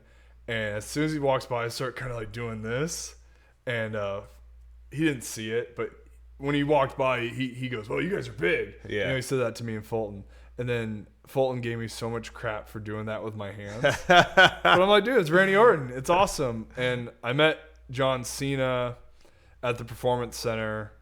It was kind of in the weight room, but he was like standing by the door between the weight room and the 7 rings. And I kind of just walked up and just said, hey, shook his hand. And he kind of, he's like, oh, okay. Shook my hand and like, all right, whatever. And just went on about his day, huh? Yeah, went about his day. I'm sure he meets and greets people every other day. It's like to him, it was like, whatever, just another person. Yeah. So didn't have like a really in-depth interaction with him. Yeah. But from what I've heard with the boys, he's pretty laid-back, cool guy. Yeah. But yeah, it wasn't like anything crazy. Yeah. Both interactions were anything special. Who was someone for the performance that visited the performance center? They actually had like a really in-depth training session with a class, something like that. There's a few people. I think one of my favorite trainers was Eugene, Nick Densmore. He was really awesome because he was really honest about and I think that's what got him in trouble and why he got let go, because he was too honest with the boys. Oh, okay. And because guys were starting to pick up steam because of that type of training, instead of everything being a big mystery on like what they like and what they don't like. So Nick was almost too literal in that sense. As far as like other coaches and training, I mean, like no one really that stands out. Maybe it's just me because like you see him all the time, so you kind of forget who's a big deal and who's not a big deal. But you're not going to see like Shawn. Well, like obviously Shawn Michaels is one of the head coaches there now. I never had the chance to have him say anything to me. I was gone before he even came. But like having Billy Gunn be a coach, he was one of my coaches with me that was really hands on. And like as far as other like notable figures, like Scotty Too Hottie was kind of one of the coaches there. But no, my favorite was she's got the Triforce tattoo like Xavier Woods. But I liked Ricky the Dragon Steamboat. He was my favorite coach. Yeah, because he had an amateur wrestling background and he was able to kind of like relate to you on that level. To that. Yeah. He seemed like a really cool dude. Like at StarCast this year, we were like 3 tables down from him. He was just talking to everybody. Yeah, he's a great guy. But one of my like favorite moments was when we were at FCW and we had Harley Race watch us train, and that was kind of fun. And he he's so old and decrepit, so he's just chilling in his wheelchair and like he's just watching. He can't really form an opinion on anything. He doesn't really care. But I don't know. It was always an experience with Bill DeMott, and whether good nor bad or whatever, it was an experience. So I'll just say that. Just leave it at that. Yeah. Leave it at that. It was an experience.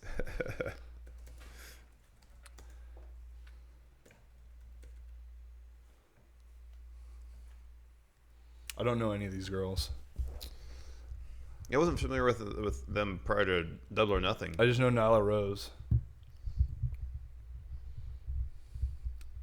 Oh, she got pyro. She got pyro, and she's wearing an I Dream of Jeannie outfit. I remember from Double or Nothing that both her and Riho were super, super, super, like super smooth. Yeah, that's what you guys are saying.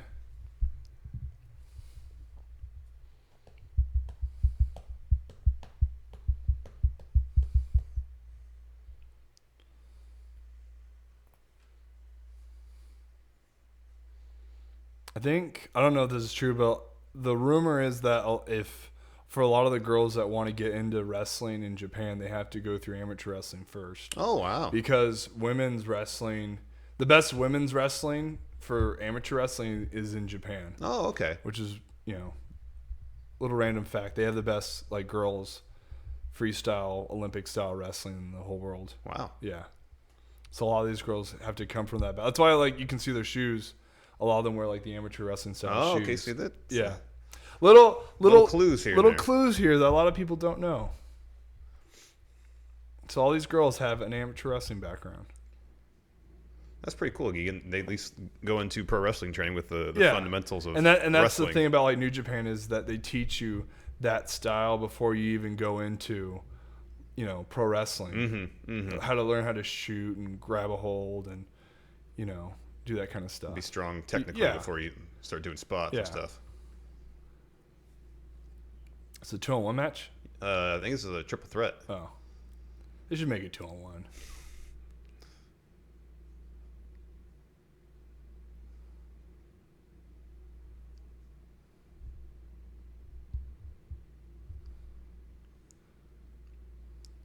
Oof. Man, that was a big, strong person. Oof.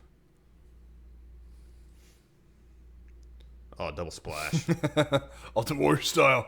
Oh, look who Aubrey Marie's the ref. She is from Vacaville. Oh, really? Yes, she's from this area. That's cool. Yeah.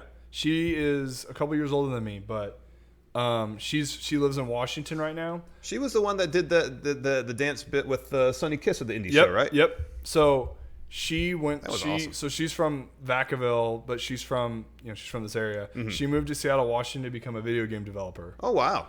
And she went to college for that. And she always wanted to have something to do with pro wrestling. Mm-hmm. So she found a school, trained, and now she's like one of very few female refs. That's awesome. But yeah, I know. I went to high school with her. That's crazy. Yeah, just small world. Yeah. So she is, and she refed one of my matches at in Portland at DOA. Oh, that's and cool. She's a really good ref. She's really, really good. She talks. Like you can see her talking to. Yeah. She's really good. And I didn't know she was doing this, like because I teach. The baseball coach at the high school told me that she was doing. Oh, this. That's cool. So that's how I found out that she was reffing, and then lo and behold. Look, she's an all elite ref. That's crazy. Yeah, that's so neat. She's really I was really happy to see Rick Knox, who was one of the guys who was reffing in PWG. I don't know how long. Yeah, he got a gig. That's so cool. Yeah, it's fun to see when you see someone that they take a different path to get somewhere, but they get there, and it's like when they're a good person, they work hard to get there. Yep. That to me is awesome. Totally. Oh. Brian Gallagher says, going to start my own YouTube channel where I review episodes of Going in Raw. That should be thrilling stuff. I'm looking forward to that, Brian Gallagher. It's a great idea. It's original. Who reviews a show that reviews things? Reviews the show that reviews. You're going to be the critic of the critics. The critic of the critics. You're going to be the Sami Zayn of Going in Raw. That's a good way to put it. There's the gorilla press. I was waiting for her to do that. Oh, bam! Oh.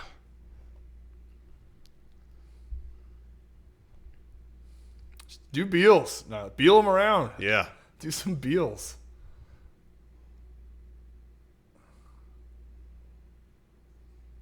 I wonder if...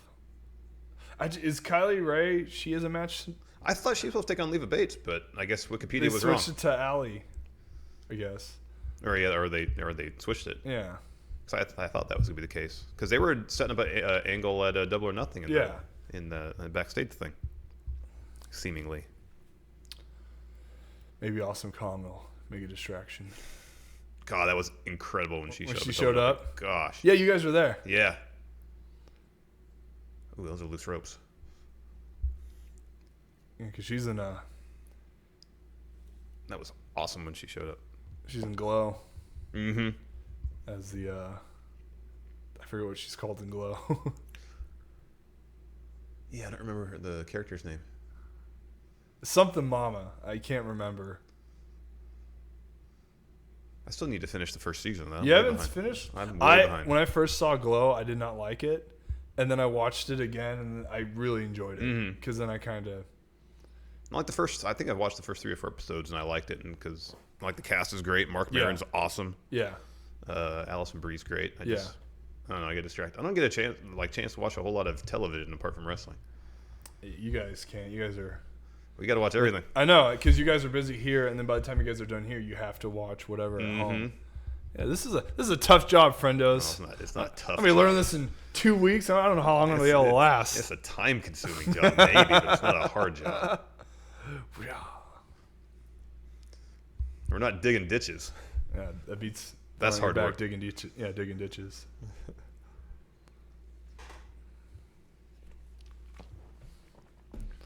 Ooh, double stomp right to the gut. Ow. Oh, she's like, no. Ooh, running knee. Ooh, drop toe hold. She's going to give her the 619. 619, that's what I think. Yep. Yeah. You guys are saying that the 619 from Ray doesn't have enough stank on it like he used to? No, just that he isn't using it as his finish. No, it's more of his setup now. Yeah, he does that and then it's, well, she weighs like a buck, like 100 pounds. He sets up with that and then does like a frog splash. Oh, there we go. Okay, roll through. Oh. Pete Man, I like Cal's look, but can he do a southern accent? That would be some good shit. Cal, if you could wrestle anyone dead or alive, who would you pick? Dr. Death, Steve Williams. Oh. Yeah. Anywhere. Japan, USA, you can wrestle him anywhere. I need to get more educated on his All Japan work. Yeah. The reason why I said him is because my dad wrestled him in college. Oh, okay. Yeah. And my dad beat him twice. Nice. Pinned him. Same tournament. Nice. Twice. So that would be a fun match. I would love to wrestle him. Him or Bam Bam Gordy. Oh, yeah. Yeah. Or Bruiser Brody. I think just those kind of guys. And then I think Brock Lesnar would be fun too because Brock trains with a lot of the guys from the University of Minnesota. Mm-hmm. And I had a lot of matches with those guys. So Brock used to go down and train with them. So to me, that would be fun to like wrestle Brock because I've wrestled so many of the Minnesota guys. Yeah. That'd be cool. Yeah, that would be fun. And yeah, because he's Brock Lesnar. Just to be in the ring with him. Yeah. I wouldn't be intimidated. I've gone against scarier people than him. That means you're getting a huge payday, too, if you're in the ring with Brock. That's the whole thing. Hudson says, I don't have a question. Have a good night. Thank you, Hudson.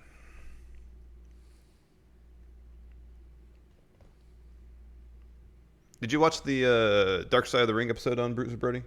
Not yet. I've only seen... So, my ex-girlfriend, we were on Viceland. The only one I've watched was the one with MVP. And like they were talking about... It was called Wrestlers. And he was okay. Yeah. I haven't seen anything from that series yet. Yeah. But I haven't seen that yet. It's pretty good. But Adam Mayhem has a good... Because he has a good in-depth analysis Mm-hmm. about that. Mm-hmm. Because he knows a lot of the guys that were all there. Mm-hmm. Mm-hmm. Because I haven't seen any like Tony Atlas's interviews about it. Oh, it's phenomenal, man. Yeah. It is like he comes off as basically a superhero. Uh-oh. That was pretty impressive. She pulled her stuff up. Oh boy. Oh.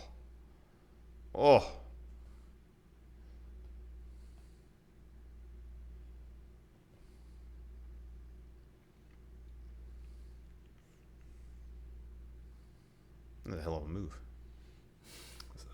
Top rope knee.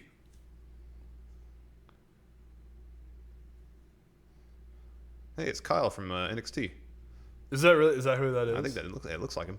I mean, Daytona and Orlando are super close. Maybe like an hour and change away. Because Karen's there. Friendo Karen's okay, there. now, I've heard so much about... Oh, look, there's the Slow Wolfpack shirt. Slow Wolfpack.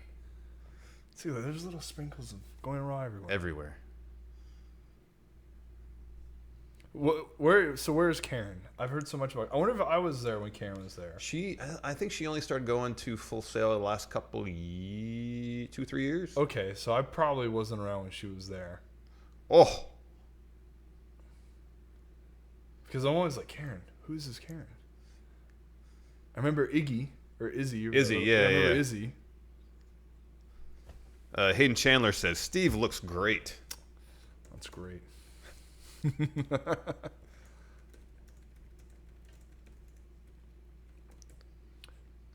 Oh, yeah. Oh, she's going to do a double catch. Come on, do it, please. 2 catches. There it is. Oh. She should. She's a lot bigger and stronger than them.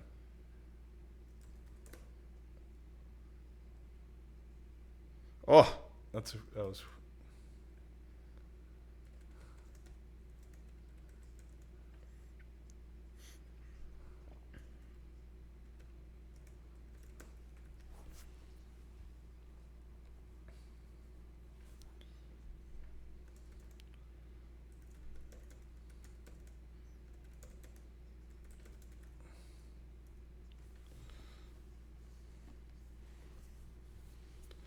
You get some Bluetooth earbuds. That'd be great. Because I got my own special headphones because these damn ears of mine. I know. I'm sorry. I forgot. Oh, it's okay. I should have. I have a pair that I like plugins. I just keep with me just in case. But I left my folder that I keep them in. At home. Big German. That's a hell of a German.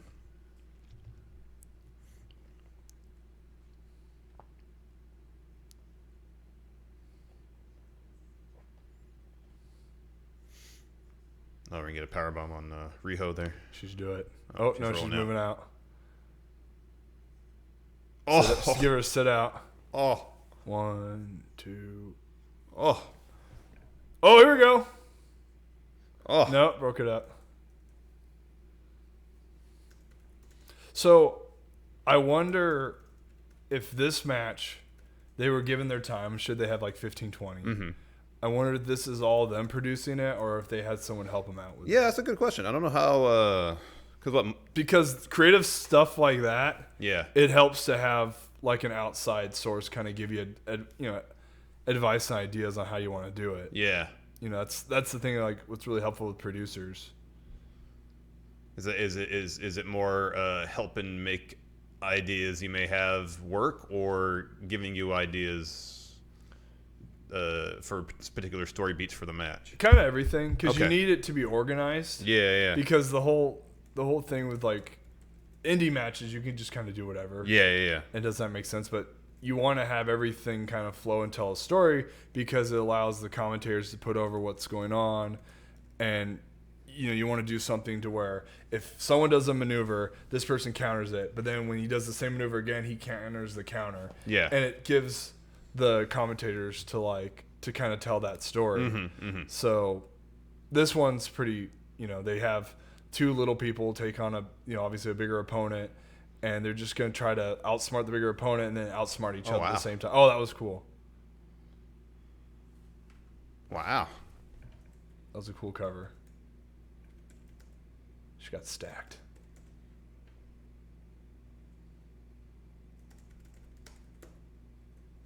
That's surprising. Jacoby Adams, what type of wrestling match to do? Be more specific, please. Jacoby. What type of wrestling match to do? Oh, is she going to do something? Yep.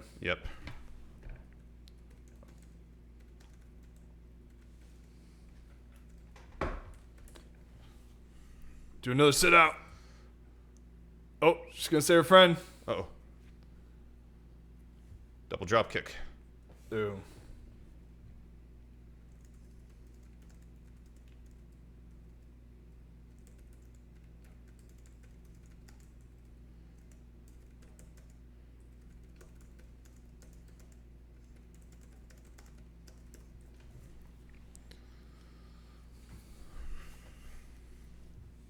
Uh-oh. Riho just pushed Yuka.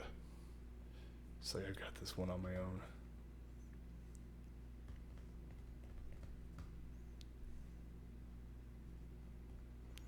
Tommy Cat, welcome, friendo. Cal Larson, the Hardy Handshake. Guys, we need Private Party as a faction with Leo Rush and Akira Tozawa. I'm not sure how Leo Rush would get along with Private Party. Yeah, it's interesting. We haven't seen anything of him of late, apart from some YouTube videos. Oh, Jacoby says, "What is your favorite match?" Of all time? What's your or favorite just match mine? ever? I don't really have one. Yeah, I can't say I have a favorite. Because, like, I started really getting into wrestling just right out of college. Mm-hmm. So I don't want to say, like, a super cliche answer. But no, I still got a lot more matches to watch before I can really say I have a favorite match. Yeah. Because, I mean, like, there's so much wrestling Oh, yeah. that it's hard to say one match in particular is going to be my favorite. Mm-hmm. Because I think it depends on, for me as a pro wrestler, like everything varies on like your style, what match do you like that fits your style, and what you think wrestling is. And to me, I don't have one because there's just too So much. much, There's yeah. so much out there. Yeah. Because my favorite match might be like, really, that's your favorite? I don't like it. It didn't have enough pizzazz, or I don't like, because I don't like a match with too much amateur, but I don't like a match that doesn't have it at all. Yeah. And then so to me, that's a tough question. For me, I don't have a favorite. I don't want to have a favorite. I think all matches are my favorite. You gotta be open-minded. That's a good attitude. Yeah, that's how I think about that kind of question. But according to Nick Densmore, Eugene, the best matches his favorite matches were the match that makes the most money. So wasn't it Al Snow said whatever match puts the most butts in the seats is exactly the best match of the that's card. the best match of the card. Whatever match puts most butts in the seat. Yeah, I could say it's I could say it's Steamboat Macho Man. Yeah. But instead, I would have to say it was Hogan Andre. But we already know which match is better. But Oh, yes. it's the match that made the most money. Yeah. So wrestling is like ice cream. There's a bunch of different flavors. Yep. And wrestling, there is no fact with wrestling. Everything's an opinion. Yep. That's the one thing that it's all opinion. So I don't have an opinion on my favorite match. Jason Camacho just joined the stream. Larson, how'd you get buff AJ Styles to co-host? Buff AJ Styles. I don't think I have soccer mom hair though. No, you don't. No. No. But he doesn't. Well, he had it when he first started. Yeah, that He was had very hardcore. That was very soccer mom. Yeah, he had really soccer mom hair. It was got like a weird in between phase. Well, I think that's his goal was to get it Where it is like now, you said. Oh, here we go. MJF's gonna make some magic here.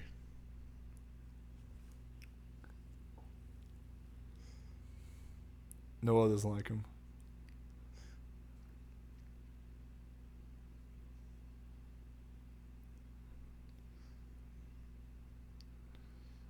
What I like about MJF is he says really cliche mean guy stuff. But he just, people bite onto it. Yeah, I know. He says the most cliche, like, Heel stuff there is. like, come on, I'm better than you and I know it, and or I'm better than you and you know it. Yeah. Like, that's your line. Calls everyone nerds. Yeah. Taking everything from Biff Tannen. He has enough clever lines that he makes it work. Yeah. He called Hangman Seabiscuit. That was pretty good. Yeah.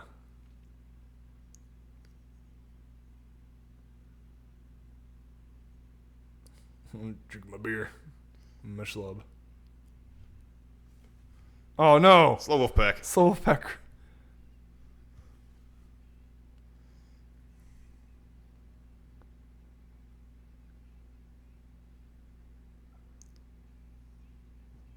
There's that line. Seabiscuit. Yeah.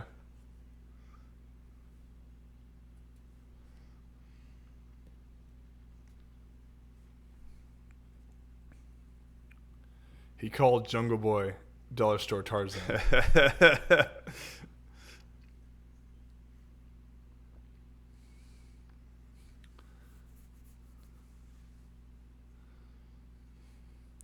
feel like he's bulking up. He's getting thicker.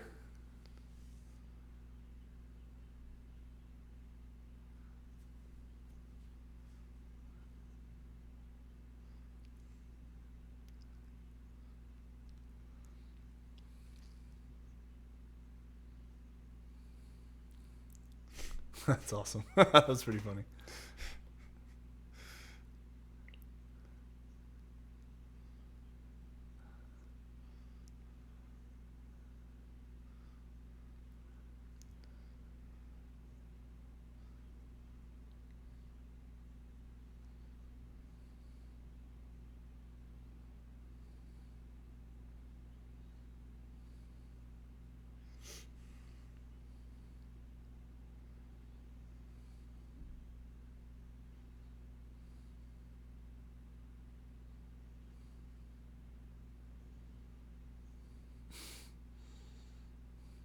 Oh, don't still on him.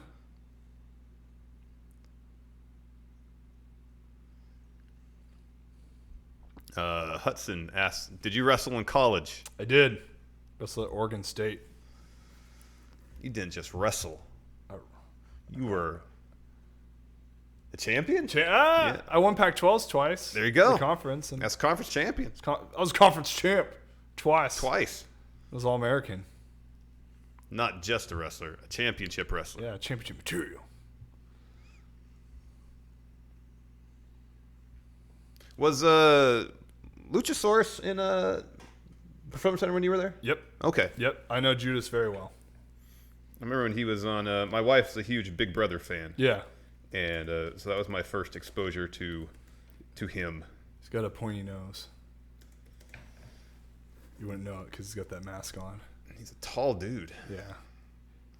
When he was there, like talking to him about like, cause he's a big, fit, strong guy, but like his whole thing was gymnastics and Pilates. So he was very into like operational movement. Interesting. Yeah. So just seeing how much he's changed into Luchasaurus and how he's stuck with it. Because obviously it's from Lucha Underground, but yeah, his character. It was tough because like he came in and he got injured right off the bat, and he had back problems, and obviously he was very talented. So they used him at live events, but they couldn't like they're spinning their wheels with him creative wise because they weren't sure how, because it was obviously between him and Baron Corbin. Yeah. As far as two big brooding guys that they have that they could use. And Judas is obviously more athletic than Corbin. Yeah. Just, you can just tell by the way he moves and whatnot. But Corbin had enough of, I don't know. It's tough to say. I just think the timing of it when they both were there and just Judas was hurt and Corbin wasn't. So they're going to give more attention to the guy that's more consistent. Yeah. So at the time, Corbin was more consistent, and Judas just, he's a different guy. He thinks differently, and he just wanted out. And then when he got out, he put out that whole statement or whatever. And we even had a meeting about it at the Performance Center, and then it got addressed when Bill got let go. Because Bill resigned. He didn't get fired. He resigned. Yeah. So when he resigned, Bill didn't come back. That's kind of what happens when you get let go. You don't come back to address anything. You just go. You just leave, yeah. You just leave. So Canyon had a big meeting with us about the whole incident, and he brought up his name too. And then, he talked about Bill, and Bill said Bill didn't want to make the company look bad.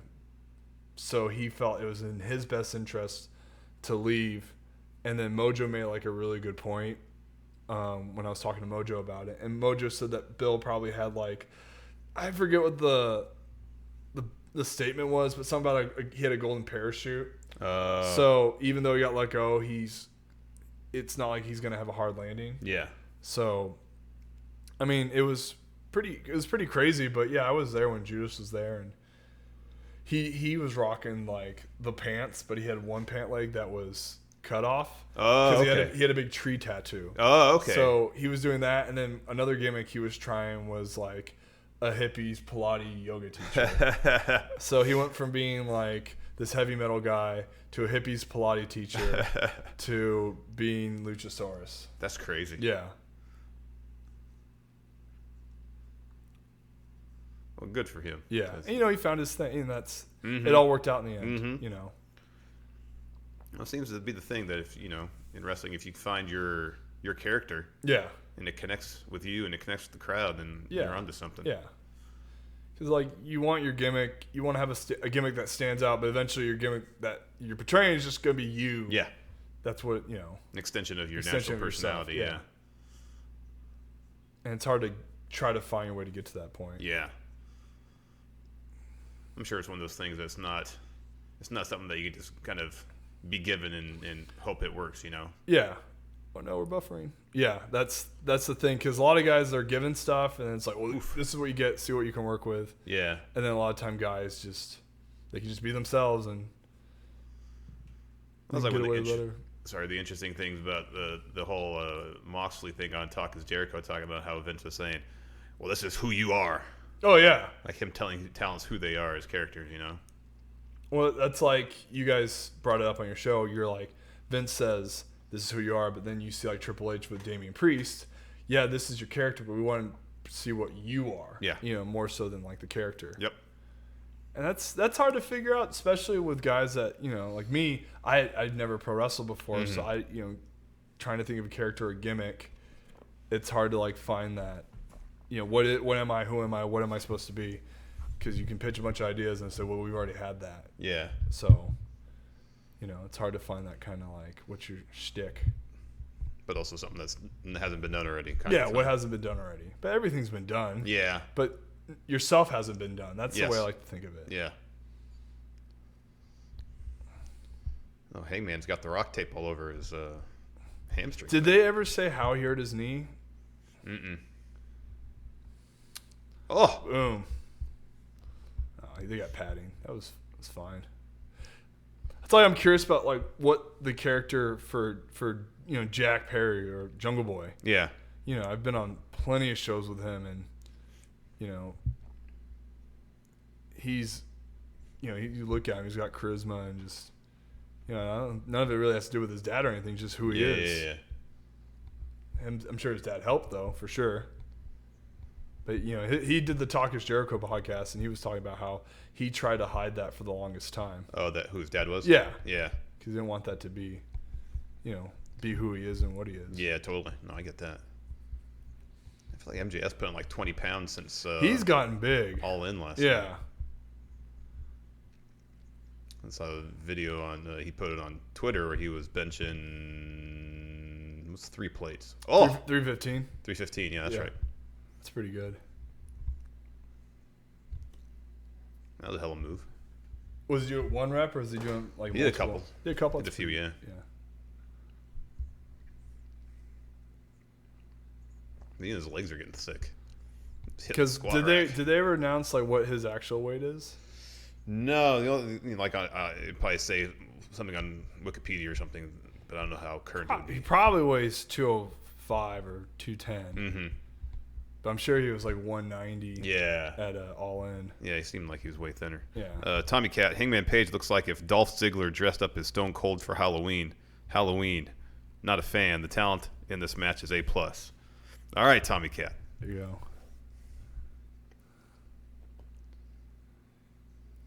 Oh, That was cool. he's wrestled a lot in APW. Jungle Boy has. Yes, he's definitely one of the staples. Because on the Talk is Jericho podcast, you find out that like he would travel a lot because he started wrestling like in the 5th grade. Oh wow. And you know they would just train him because I think, you know, obviously whose dad is, they're gonna Yeah. train him. And then he went to college at Santa Cruz, you know, University. Mm-hmm. He was a banana slug. But yeah, he was going there for school, and then, you know, just was, so I think started going to APW, and then while he was in college, and then, you know, that opened the door for him to be one of the APW guys. Yeah, and, yeah. You know, he's been doing it for a long time because he's only like maybe 20. Yeah, he's like 20 or 21, right? Yeah, he's like 2021. But he's been wrestling since he was a kid. That's crazy. Yeah. Well, that's always crazy. You know, like the guys wrestling in the United Kingdom. You hear they started when they were 13. Yeah. Started training when you were 13. That either makes you more durable or you have an expiration date. Yeah. Hey, Tommy Cat. If it said Halloween twice, I'm going to read Halloween twice.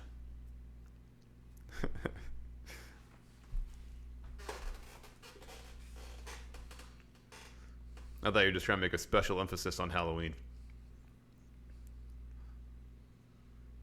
Oh!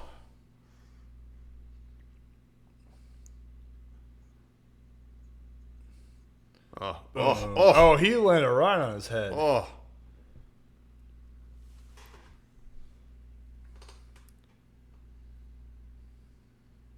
Yeah, looked like that hurt. Those reverse Hurricanes are, I don't know. I've never taken one. I don't really want to. Yeah, that's like a tough one to protect your neck. Yeah, and then like you land on the guy's ankles. And Yeah. It's like, man, I'm a big guy. I don't want to hurt your ankles. Yeah. You're gonna hurt yourself. Yeah, blow someone's Achilles doing that.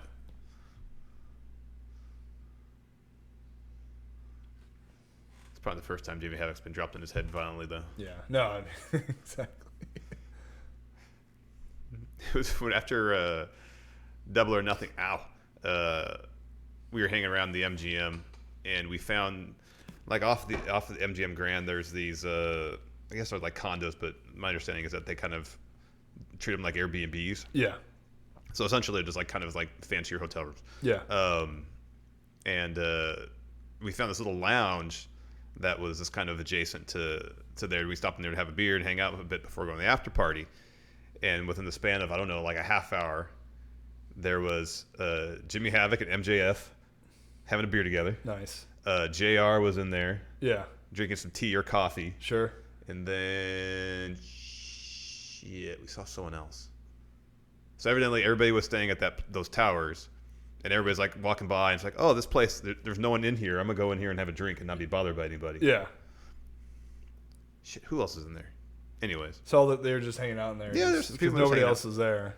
Oh, and I heard later on that night, I guess Kenny Omega stopped by there and had a drink too. Oh, that's cool.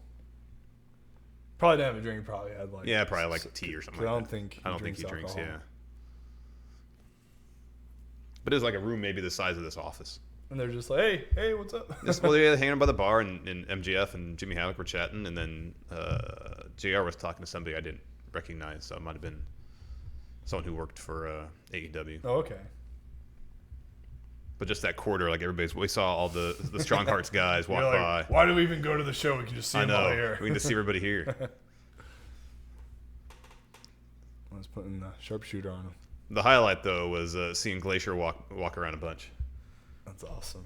I'm not sure if he was lost or what exactly, but he was just walking around all over the place. He's just moseying about. And he's like the most dad-looking dude. When I saw him in the thing, because like when I first saw Glacier, I'm like, what is this guy doing? Because he's like a wannabe Sub-Zero. Yeah. And he's just like doing karate stuff. But he was great in WCW versus NWO World Tour. Yeah. His super kick was an instant TKO, basically. He was my go-to guy.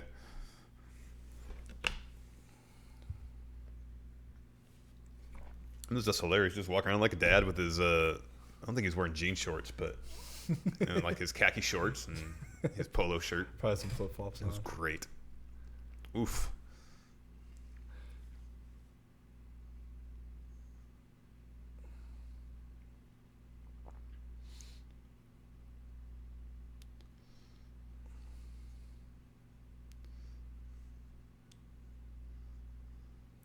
Where do you have his ankle Luchasaurus? Oh, to do that.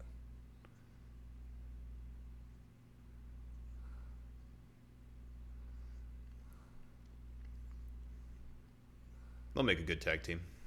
Oh, those two, yeah. Yeah.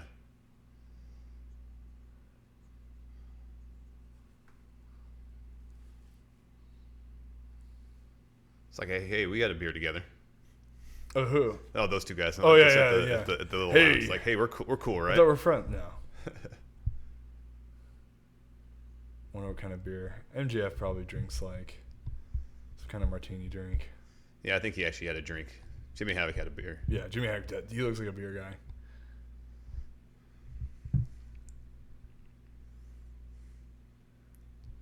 Looks like an emo Rick Morales.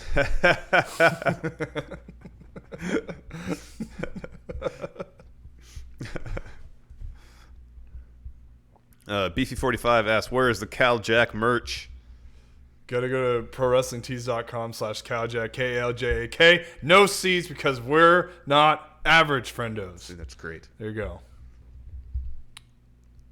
Or you can go to a show where I'm at, where I've seen a couple friendos. Next show I will be at is tomorrow. We're doing the Too Fresh fundraiser for his family because his mom unfortunately passed away. So it's a fundraiser show tomorrow. There you go. Hangman just won, Hangman pinning won. Jimmy Havoc after his finish. But I am doing another show next week, July 6th. Virgil Flynn Productions at the Colonial Theater. Here in Sacramento. Here in Sacramento. Yeah. And then there'll be another show in Petaluma for PPW, July 17th. It's a Friday. It'll be me and what's his name? Marcus Lewis. Oh. Taking on Boyce, LeGrand, and the Bad Boys. Cool. So that'll be the main. That'll be fun. That'll be a good match. So I know there was a couple there. I brought that up earlier. They were there. They were friendos. Yeah. So hopefully they'll show up again.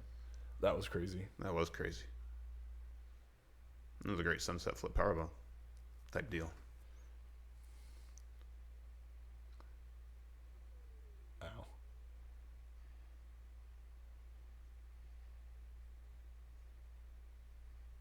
Buckshot. Oof. Oh, that's not buckshot. That's was it Last Ride? I forget what he calls it. Yeah, I forget what he calls it too. Buckshot's when he does the flip over lariat. Oh, on the clothesline? Yeah, clothesline.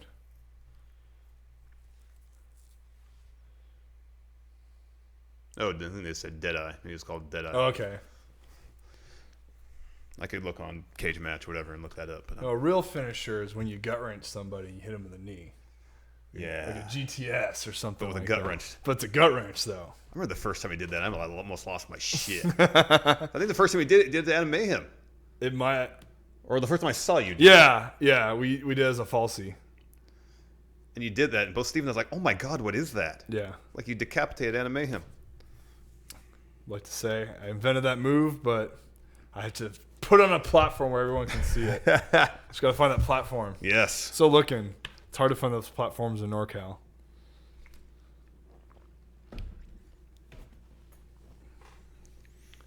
So Cody, this is the Cody Darby Allin match. Mm-hmm. Take on Darby All In. Yeah, the RB All In. Darby All In. That match was great. Oh, it was fantastic. Yeah, that's one of my favorite matches. Because Dustin was at the Performance Center a lot when I was there. Because he had shoulder injuries too. So me and him, we rehabbed our shoulders at the same time together. So I got to hang out with him a lot. Oh, that's cool. Yeah, and he's a really awesome guy. Dustin's great. His appearance on Talk of Jericho was really Oh, fascinating. it was awesome. Dead shot, that's what Jeff Collins says. Okay. Hangman's dead shot looks scary Good to shot. take. Yeah, if you let go of the waist lock on Hangman a little too early, you can just drop it right in your head. You're done. It'd be like when Goldberg took the tombstone at Super Showdown. God, that was nasty. I'm surprised he got up. It's funny because you guys, you're not watching it. You're going to do something else. But then you hear about that match, and it's like, we got to review it. I know. It's just... I know. There's some shit shows you just got to witness for yourself. You just have to see it because it's just like, it broke the internet on how bad it was. And just see the exhausted look of disappointment on Taker's face. He was just like, what did I just get myself into? Like, why did I agree to this? And we even and I remember we asked Taker, because when he lost to Brock at the Performance Center, deep cuts, we asked him,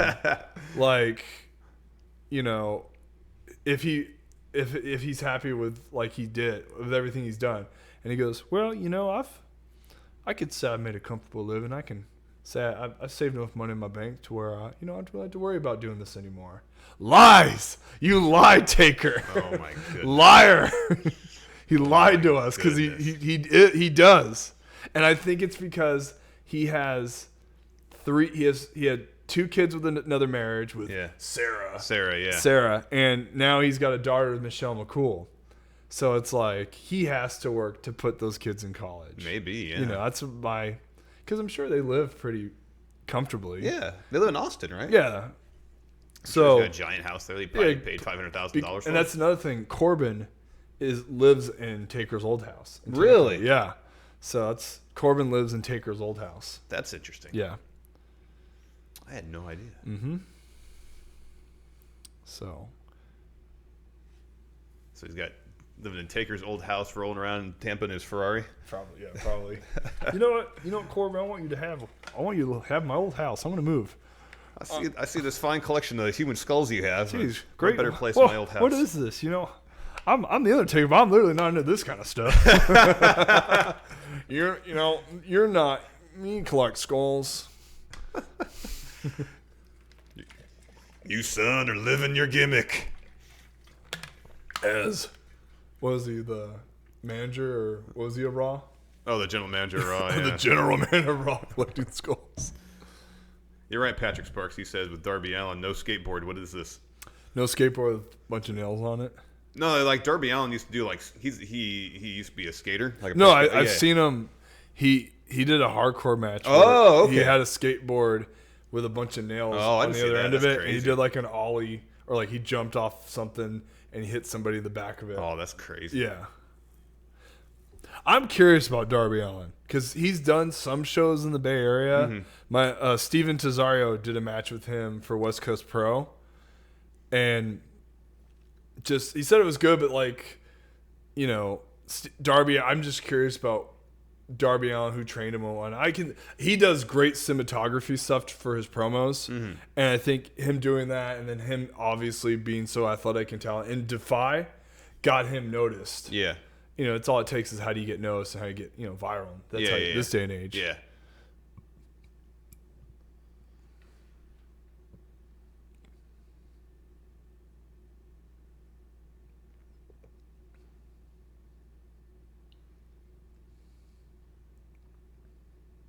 This should be an interesting match. Yeah, I'm curious how this is going to go. Because Cody's not like, he doesn't do the super athletic type of movements. So no, he's a storyteller first and foremost. Yeah.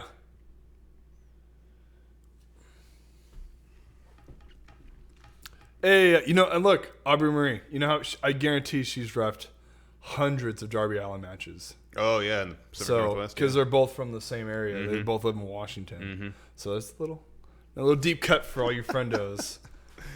to Pacific North. I mean, obviously she's from Vacaville, but she's probably done tons of Darby Allin matches.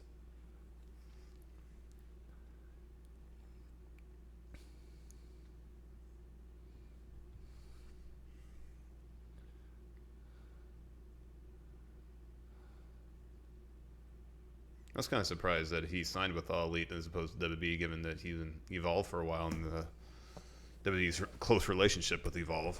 I think it's, you know, like if you look at him, you look like a Leo Rush. You know, two guys, small stature but extremely athletic. It's like what's the ceiling for both of them? Oh yeah, they'd have to do a run in 205 Live. Yeah. Probably. And I think with All Elite, you know, there are no divisions that can separate the boys, and it's like there's no rule of psychology's different in this company than, you know, WWE's. Yeah. You know, I'm curious to hear what like JR says about Darby.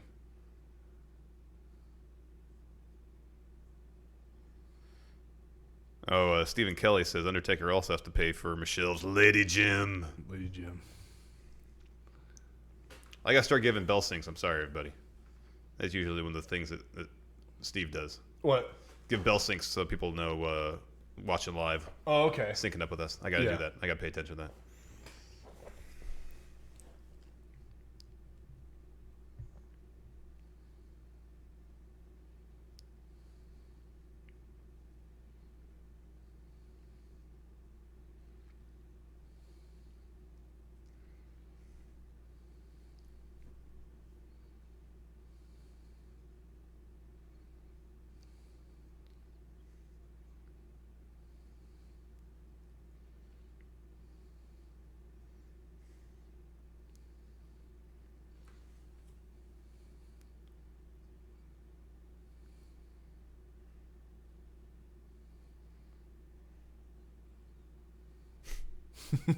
Thank you, JR. Thank you, JR.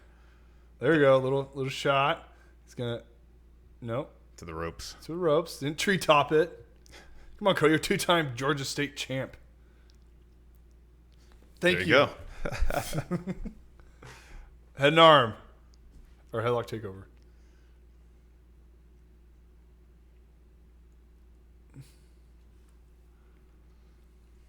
The RB all in. RB all in. Aubrey Edwards. It's Aubrey Murray.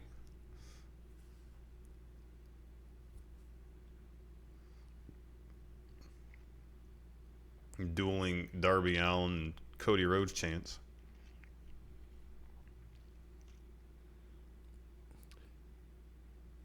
Cody's got those Pharaoh boots. Yeah, those are great.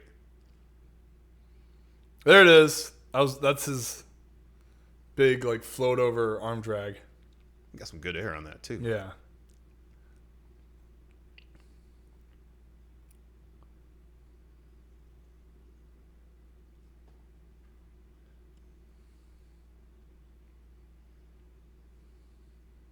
It was his jacket. It's a body bag, I think. Oh yeah, that is a body bag.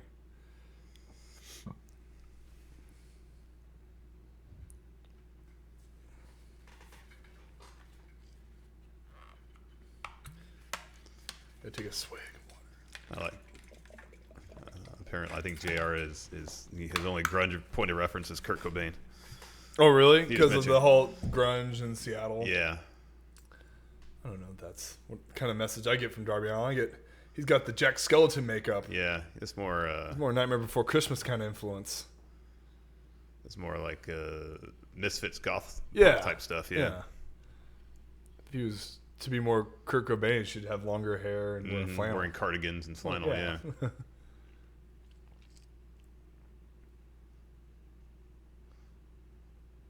I think Leo Rush is quicker. Come on, JR. Yeah. Leo Rush is pretty damn quick. He's really quick. Well, that guy can change on a. Because when he dime goes is crazy. forward and he's able to. Oh. That was pretty cool. Oof. Oh yeah, the way he can change direction is insane. Yeah. I think Leo Rush does that same kind of sell too, where he can shoot his little body between the second top rope, like weave. Oof. Man, See, I can't do that. No. I'm too big. This was Scott Steiner push-ups.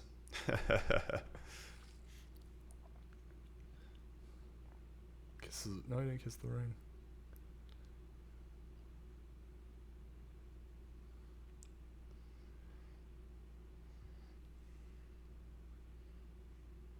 A lot of people do that. It's a simple thing, just slingshotting yourself out of the ring. Like Macho Man used to do it back in the day with the most amazing things. No one else did anything like that. Yeah. In the I'm mid-80s. not gonna post and get through the ropes. I'm just gonna slingshot out. Yep. I'm afraid to do it because I think I'm gonna hurt my knees. Yeah. I'm gonna hurt my ankle. Because like, landing flat-footed on that hurts. Yeah. What, about 8 feet? Yeah, that's 9 feet, something like I'm that? not gonna do that. Because you're lifting your feet over the top rope, and like that's like 8 feet, and then you go from 8 feet all the way to the ground. That's too much. It's too much. It is too much. It's too much. I'd blow up my knees doing that. Totally.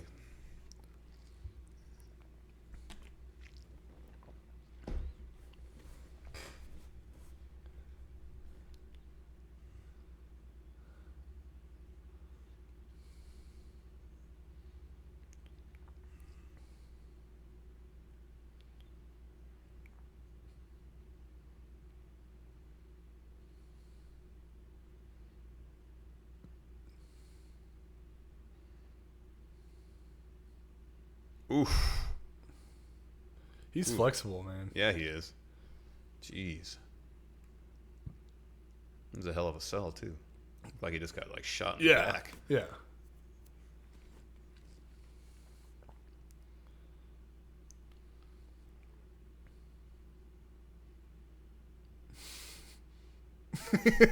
JR's commentary. I'm the alpha male. Run my forearm through your nose. Oh, it hurts? Oh, too bad. Too bad.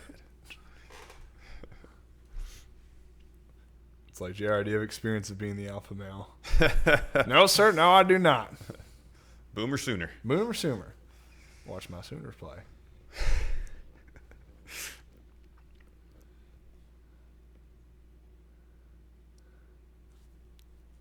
He's biting it.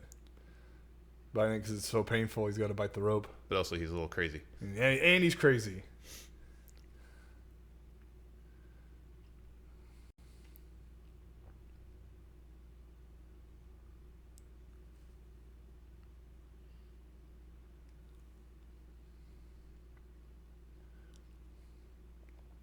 There's a Beal. There you go. There you go.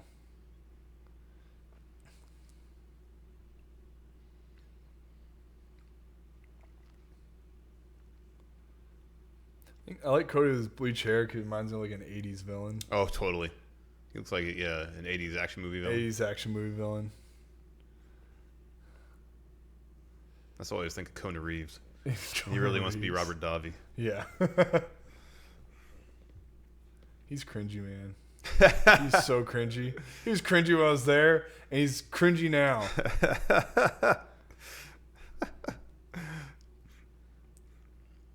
Remember the first time I was talking to him, his first thing he says to me, Cal, what's your finishing move? And we're like in the car driving with each other. And I'm like, finishing move? I'm like, I don't have a finishing move. Like, I don't know. It wasn't the Grizzly Gut Wrench GTS. Yeah. You know, but it was just such a weird question. Like, well, I'm not wrestling tonight. I don't know why. Weird. He's a weird guy. But he was trained by Ika, one of the Fatus. Okay. Yeah, in Florida.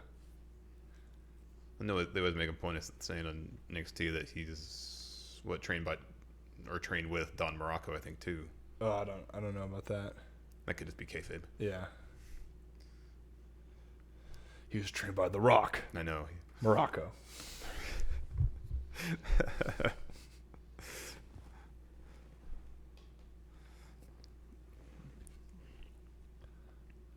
Apparently, a lot of people are saying the commentary for this show is better than Double or Nothing. Well, that must make Jim Cornette happy because that was the whole thing he was complaining about was the commentary. I didn't really pay attention to the commentary at Double or Nothing. I didn't think it was bad or I thought it was fine. Yeah. Kind of feel like commentary is like a referee in a sporting event. If you don't notice them, they're doing their job to a certain extent. You know? Exactly. I'll say JR said a funny thing. I played a doctor on TV, so I know something.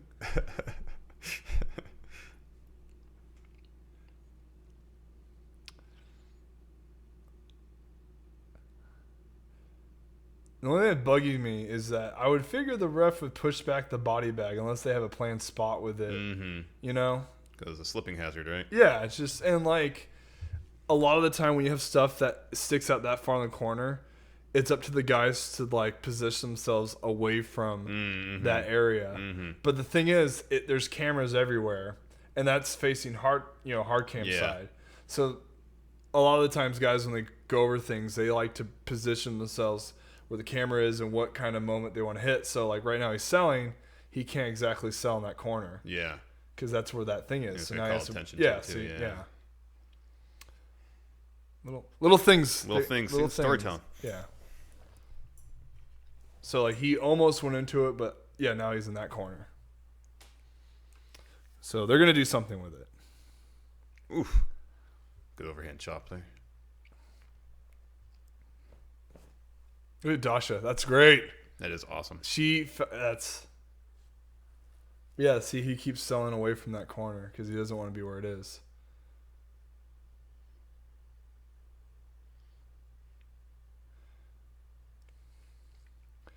I kind of want to see more of a Darby Allin style match though, because this is cool. You know, I get it, but I want to because Darby he specializes in being a more athletic, moving around guy. But I would like to see more counters and stuff. This is just Cody. There's a counter, I guess. There we go.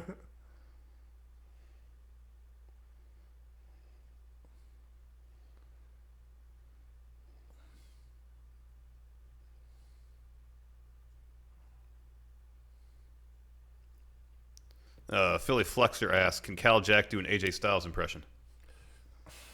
I can't really do a good AJ Styles impression because I don't know if I can do a good Georgia Bulldog. You know? I just remember Vince said, come on, I want to show me. I want to see it. Let me see it. See, I'm going to be here. I want you to be my pit bull. You be my pit bull. Vince, I don't know what kind of dog you want to be. I'm going to be a pit bull, bulldog, any kind of dog. I can't really do an AJ Styles impression. That's not bad. You got twang in there. A little twang. It's always funny when you guys, like I said, I could probably do an impression of you guys doing the impression of whoever.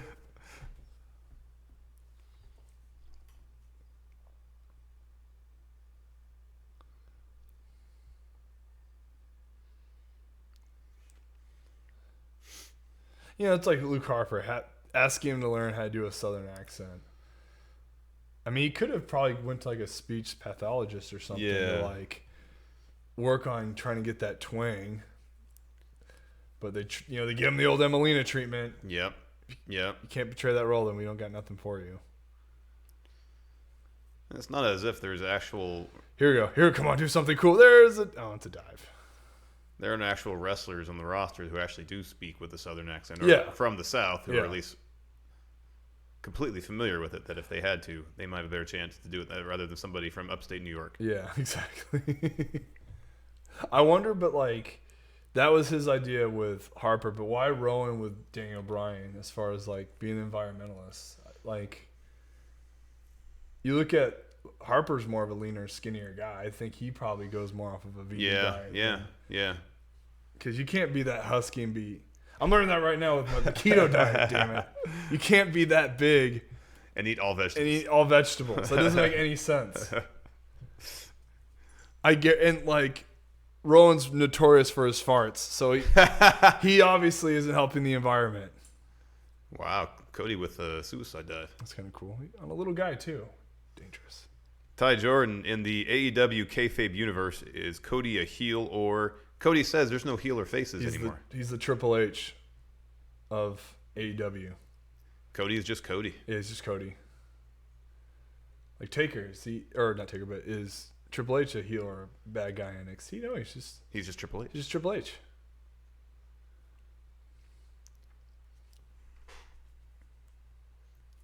Right now he's 80s bad guy. Totally. Doesn't mean he's a bad guy.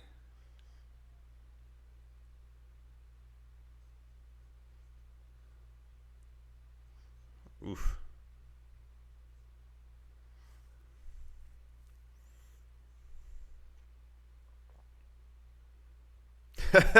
Uncanny Ironfish says, so Vince must love Rowan if he's notorious for farting. Yeah, exactly.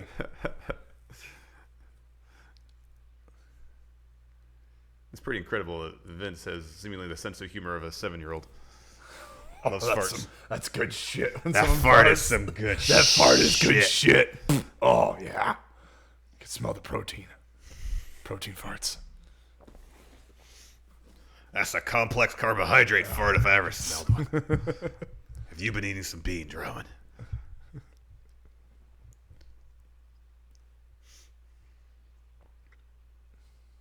Oh, what's Cody doing? He's going for a crossroads, top rope crossroads.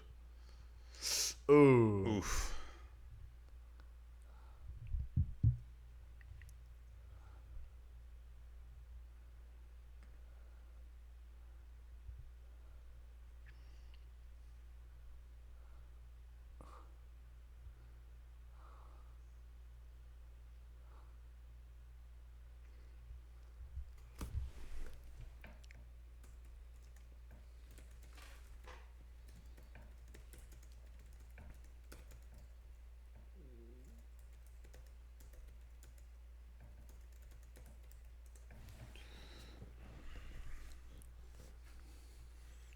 Harrison Flynn says, I wonder why Rowan has a belt right now.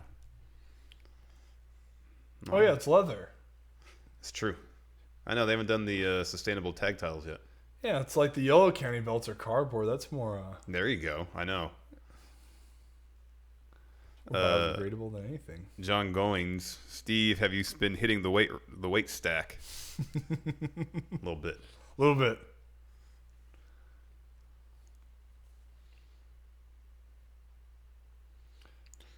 Oh my God. What? Ow. Oh. Oh. Ow. Look at this. Oh. Oh my God. Oh. Ow. Oh, look at that guy. He's Kyle. like, ow. Kyle just lost his mind. Yeah, he's blown away. Oh my God. Ow. That would take all the air out of you. Oh. Oh, I feel my back cracking. Oh.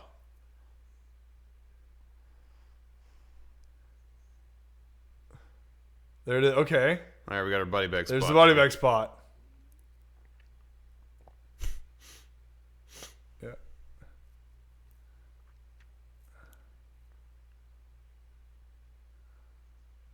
He's going to crawl into it.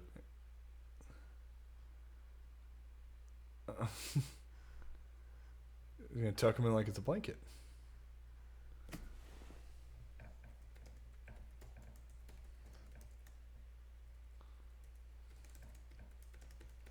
She could have done that a long time ago. Yeah. Welcome, John Goins, new member. Oh, it says Cody 1-1.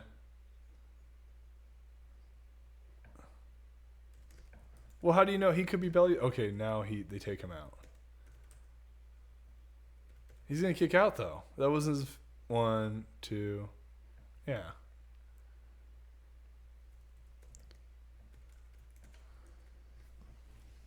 Why did Cody take him out of the body bag? Just leave him in. Yeah, just leave him in there. I would have left him in the body bag, then pushed him outside the ring, went with a 10 count. Exactly. A win's a win. And win-win, exactly. Yeah. A win is a win. Yeah.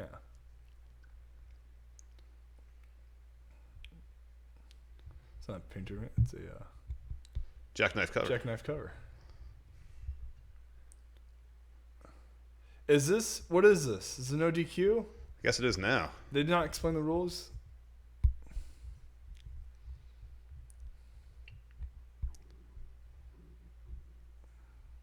So we go to a time limit draw. Ooh. Okay.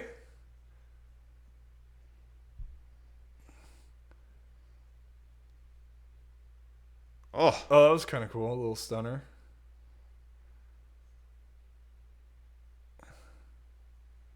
hell of a sell on that crossroads, too. Yeah. That'd be cool. Timeout. They never do those. Wow. Ooh, they timed that perfectly, too. That's great. I think what they did, though, they obviously, they knew Cody probably told the guy, hey, this is the sequence we're going to get to. Boom, hit the clock right at this moment. Yeah. And then they're going to time it out all at once. And then, yeah, that was awesome. That was cool. That's something different.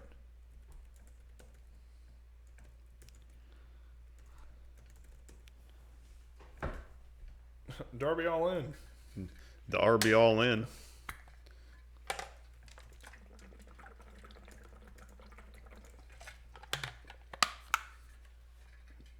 No, it's done. It's done. It's time limit Just draw. timed out. He used the belt. They used the body bag. Time's up. Hey, there's Sean it's Ty Spears. Dillinger. I mean, Sean Spears, sorry. Sean Spears. Oh, that was unprotected. What are you doing, Cody?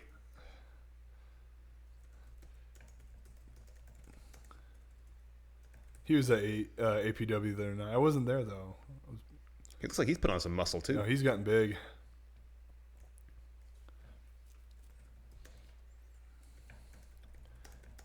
No, Sean probably weighed 210. Now he looks like he weighs like 225, 230. Yeah, he's thick. He's thick.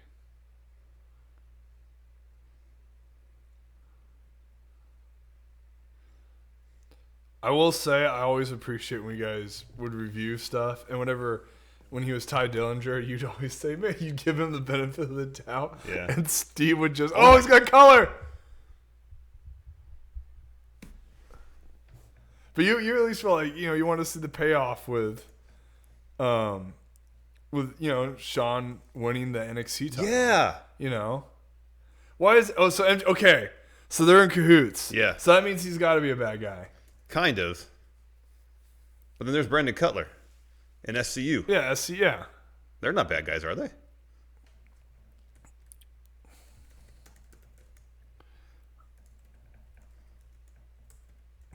Was that okay? Did he take it on the front or did he take it on the back? I felt like he took it in the top, like the crown of his head. Yeah. Looks like fake blood, maybe. They could be popped wrong. a capsule. Capsule, maybe. Yeah, it's kind of cartoonishly. But that's the thing with having blonde hair. Mm-hmm. And that's why they did that, because when you get color, it stands out more. Mm-hmm. That blonde hair. It's not spreading at all. I feel like that might be.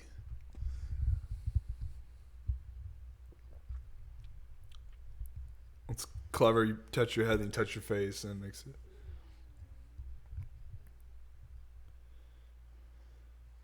So they don't need paramedics to come in there. They just need the boys. Oh, that was almost like on the ear. Okay, so they can't. Yeah, They're not. Yeah. See if he brings his hands up to his head. yeah.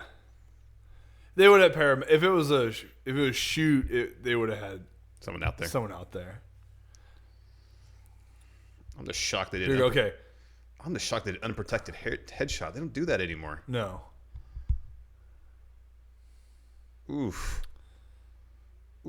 Okay, so when's the next? Is it All Fight for the Fallen's next in about 3 weeks, and then All Out is Labor Day weekend. Yeah.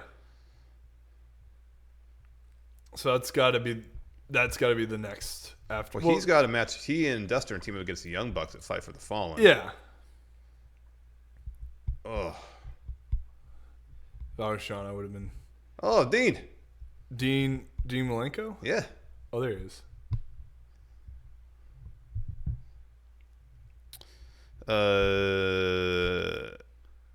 NP it. Thank you. Dylan Haggett. When did Steve grow 4 inches taller? That's right. Steve's not here. It's Caljack. It's Caljack time. It's Caljack time. Caljack. No more Steve, just Cal. I'm taking over everything, Steve. I'm gonna take over his job. I'm gonna take over his house. Everything. Everything. Oh, wow. Well, I don't know about everything.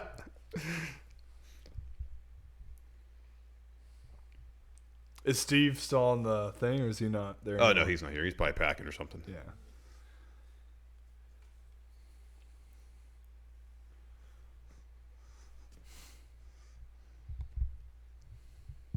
That would be great if that was the Golden Boy from that one. Yeah, I know. One of the commentators for AEW. For All Elite Wrestling. I got $1 million from WWE, and I got this gig. Time to pursue my dream job. You got $1 million. You can do nothing for a while. Yeah, you can chill for a bit.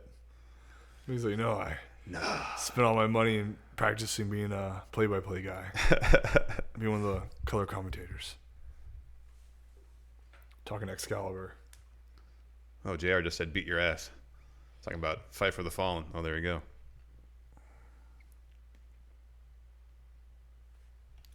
Maybe that's the story they're going to hit, is that Cody is going to be taken out of action for the Fight for the Fallen match, so he can't tag with his brother. Be interesting. Yeah, that'd be interesting. Like what the payoff of that would be if he can't tag with his brother. Yeah. Because he's not looking for a friend. He's not looking for a partner. He's looking for his older brother. Older brother. My older brother. Greeny22 Streams asks, is Cal related to New? Are you related to New Jack? New Jack? No. He could be like, let's think about this. He would have, my mom would have had to marry somebody, but she did, Jack. No relations to New Jack. All right. I'm afraid of New Jack. He's scary. He seems like an interesting dude. His forehead terrifies Oh me. my gosh. You know, it looks like ground beef or mincemeat, just how bad it is. But no relations to New Jack. But New Jack didn't someone made like a fake All Elite and they had New Jack in it as like pretending like he was All Elite. Because they had the like, this person's all in. New Jack is all in. New Jack is all in. Ty Dillinger. Oh. God, that was on his ear basically. Ow. Ow! Why do they have to do that?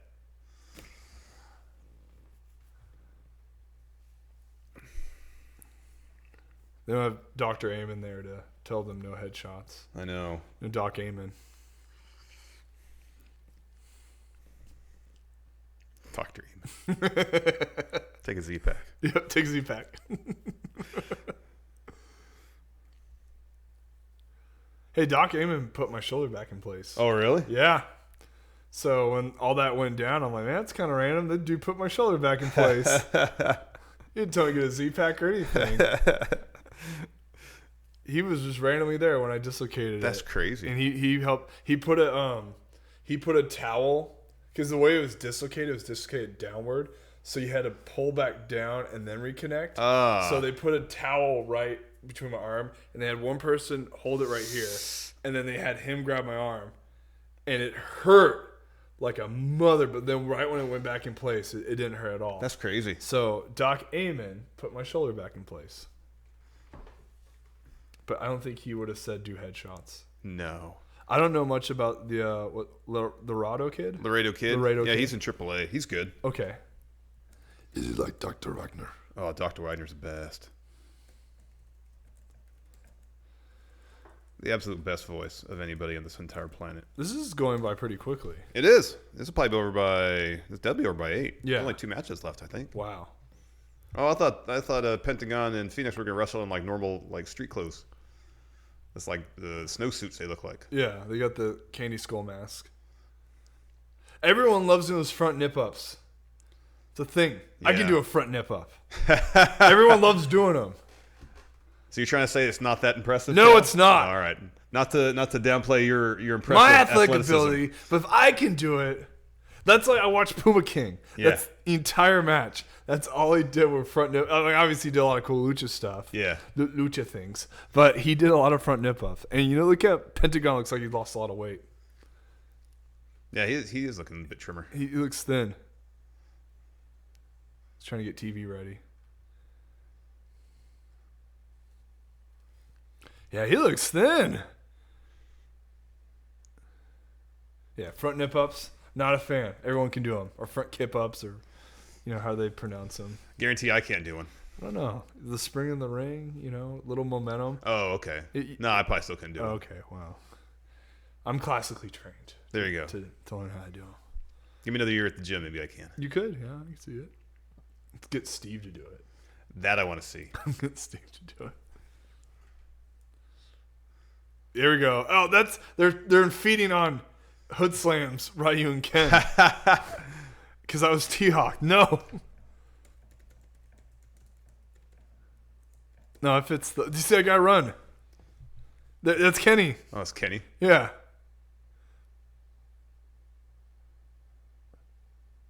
No, it's not Kenny. I don't know who that is. They're gonna super kick him. They're gonna super kick him. Oh, let's go. No, down. Please.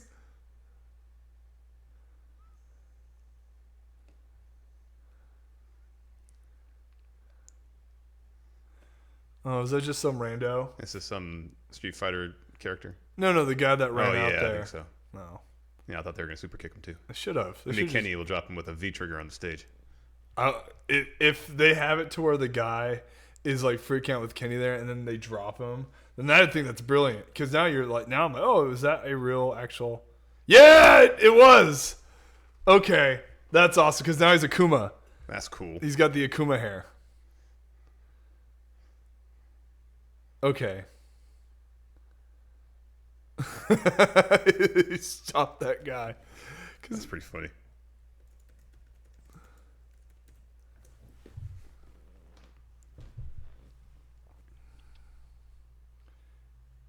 And he went to Spirits and got some canned hairspray.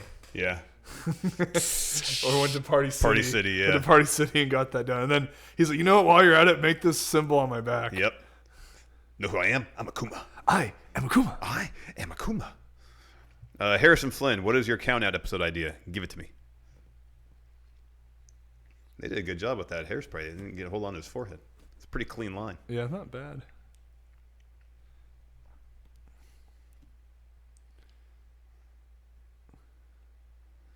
I will say their Street Fighter Ryu and Ken look pretty awesome. Yeah, it was really good. That's actually really cool. It was really good.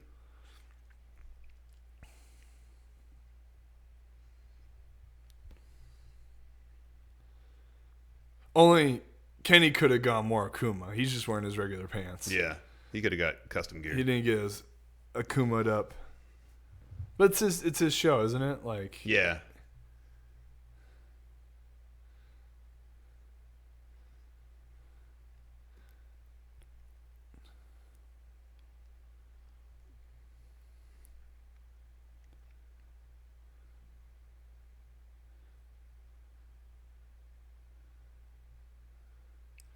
So, was Roberts just there and then Josh is just like kind of observing then? Because she hasn't done anything.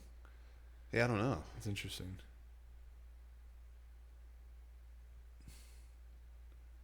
So she's just a ring bell. That's her job. Yeah. She's a bell ringer.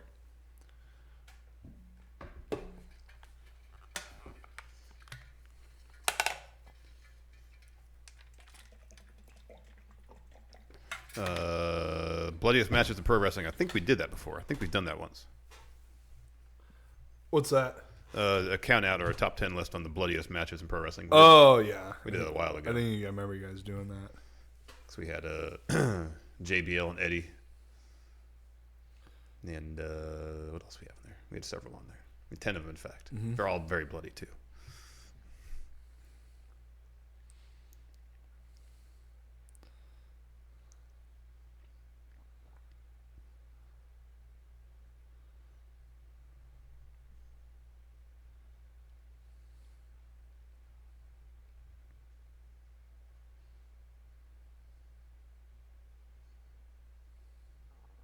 Oh, yeah.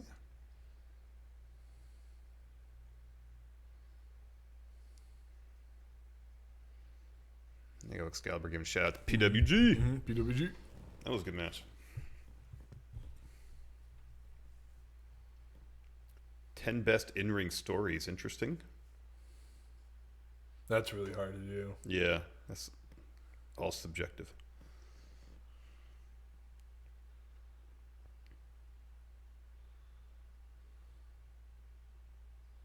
Ooh.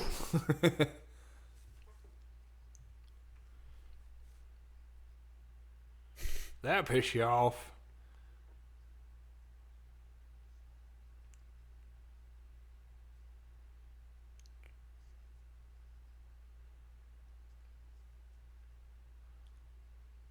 So they got Excalibur doing the play-by-play. Yeah, he must be more familiar with the Young Bucks stuff, like you said, from PWG. Mm-hmm.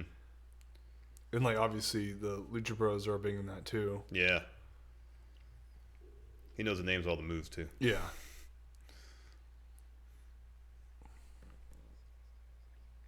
Top 10 most brutal chair shots. Man, that one right there was pretty rough. Yeah, that'd be up there.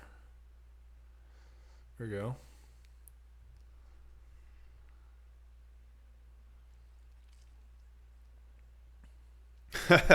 Patrick Sparks says 1 through 13, Rock on Foley. Rock on Foley, yeah. In the quit match. That's insane. Well, it's funny. Noelle's there. She's at the show right there. She witnessed. Oh yeah, probably. Yeah, she was ringside. She was ringside Or when in she the saw crowd. it. She was crying.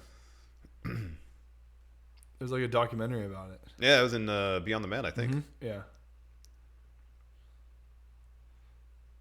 Laredo was like, I'm not doing a super kick. I'm going to do a drop kick.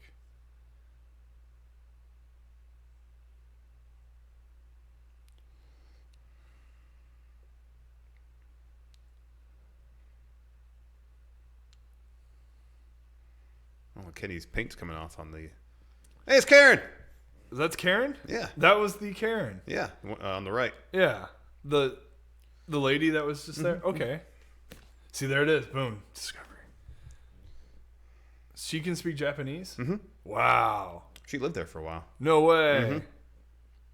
Because whenever, like, you guys... She's great to, like, kind of, interpret, like... Oh, totally. Yeah. Yeah, she's been incredibly helpful numerous times helping us translate or just understand in a cultural context. And Yeah, stuff. that's great.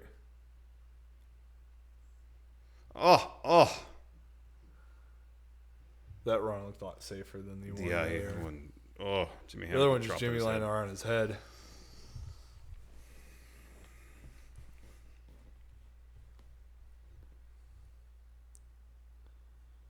So I kick your ass.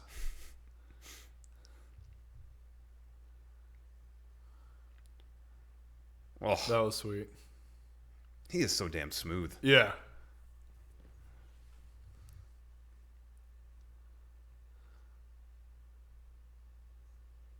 I wasn't gonna do the triple moonsault that Yep.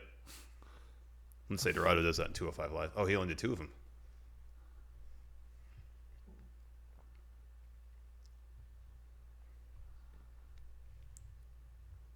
Nick Jackson. It's got to be in Jacksonville. We're gonna be in Nick Jacksonville. Nick Jacksonville.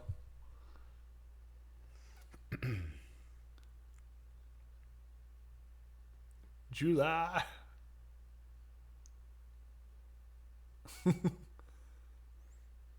Oof. Man, this is all Nick Jackson. He hasn't tagged out. Oh.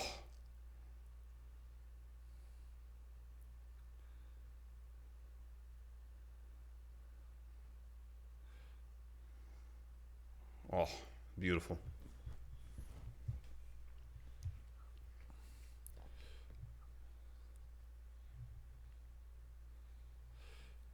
Man, he was probably in there for like good. How many minutes do you think? Oh, man. That's a good question. Yeah, he was in there for a long time. Oh, man. Some Northern Lights. 4 of them now. God, JR. Northern Lights are so nice this time of the year. Beautiful. Beautiful Northern Lights. Oh, man, that was cool. Double Northern Lights.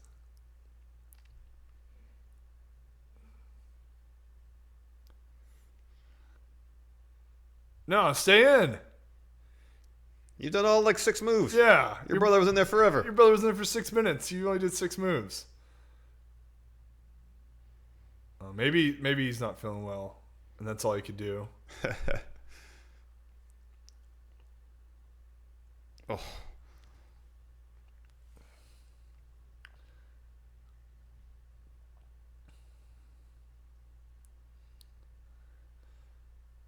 It's funny because like Kenny has curly hair, so when you try to top knot curly hair, you never get all of it. Like I go through that all the time. Well, he's got a couple strands poking out. Yeah, there. he's got a couple strands poking out.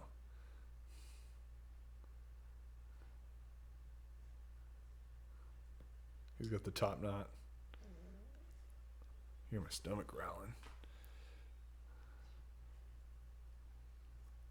You can't take. Oh, you can't. Oh, someone escaped. Yeah, someone escaped. Someone did escape. You can't escape. Oh, neckbreaker. You escaped. You son of a bitch. You son of a bitch.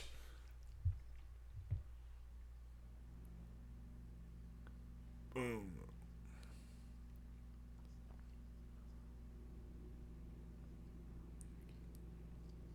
Why are the Young Bucks just like on the apron? Oh, that's why. Trying to do the Like I do the Terminator thing. Dun, dun, dun, dun, dun. Dun, dun, dun, dun,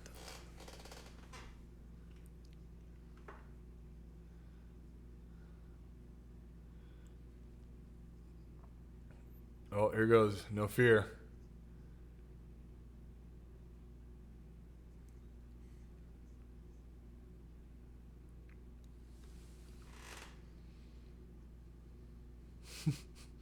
Thank you, JR. He's 34 years of age. Mexico City is his home.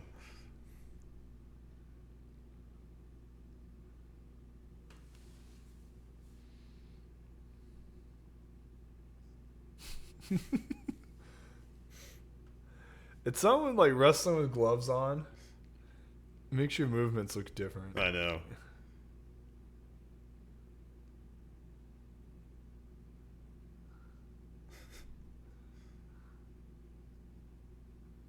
Ooh. Called him a punto. You're a punto, and I have no fear.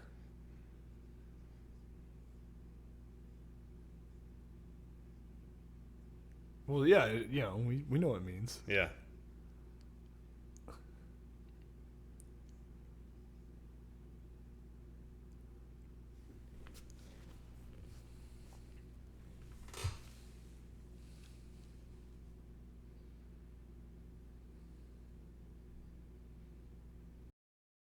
Oof. Shoots him off. Whoa. Wow, you ain't close to that. All air. The intentions were there. Yeah. Boom. He was moving with such momentum. The force and the air, Yeah, he was moving that's what it was. molecules. It's Kenny Omega. He makes no mistakes. Oh, here you go. Ooh, that could be bad.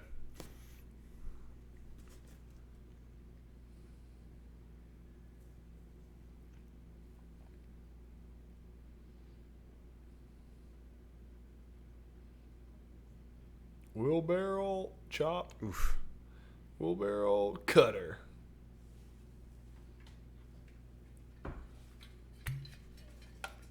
Oh. It's weird that Nick hasn't been in this match very much. Wonder if his back's bothering him. Could be. He's got a bad back. Thought that was just kayfabe, though. No, it's got a bad back.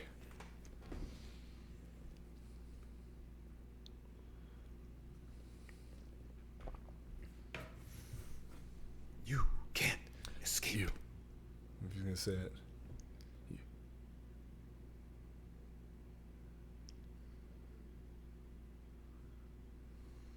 Okay, here he's back. Yay! Oof. Elbow drop. You know, I've done only elbow drops off the second rope. Yeah. And if you land funny, you hurt your ass cheek. Like, because the way you land on an elbow drop, you land on your hip, right? Well, you land on your hip, but sometimes you land on your butt cheek, and that really hurts. Interesting. It does not feel good. You'd think it'd be, it's a fairly padded area of the body.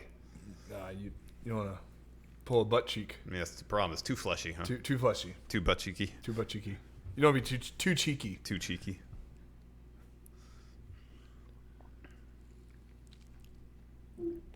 Ty Jordan has a question. Are there any trio finishers other than the Shields triple powerbomb? I don't know if the Freebirds had it. Ooh, that was cool. Does it? I think SCU might have one. That could be. Yeah.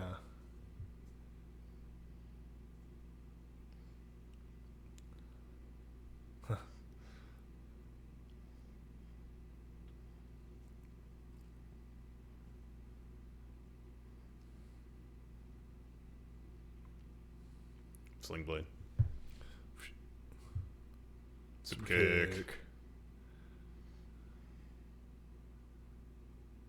Backbreaker. Oh, more like upper shoulder breaker. Oof. Oof. I haven't seen a whole lot of Ray Phoenix in this match either. No. That's going to change here.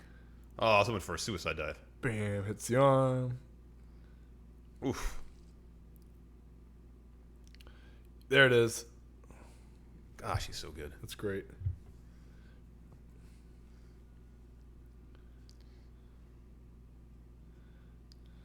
Oof.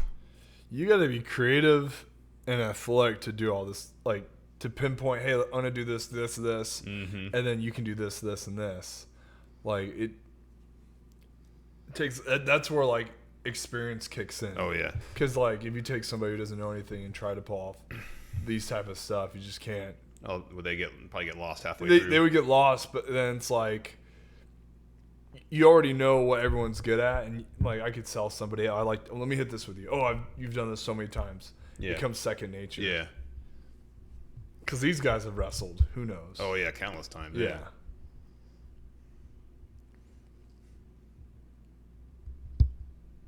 Oh, it's going to break his arm. The Street Fighter symbol says super kick. Super kick.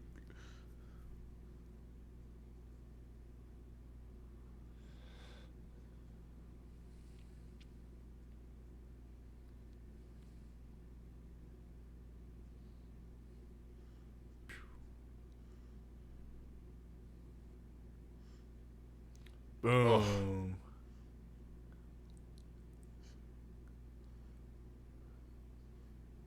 You're taking a destroyer?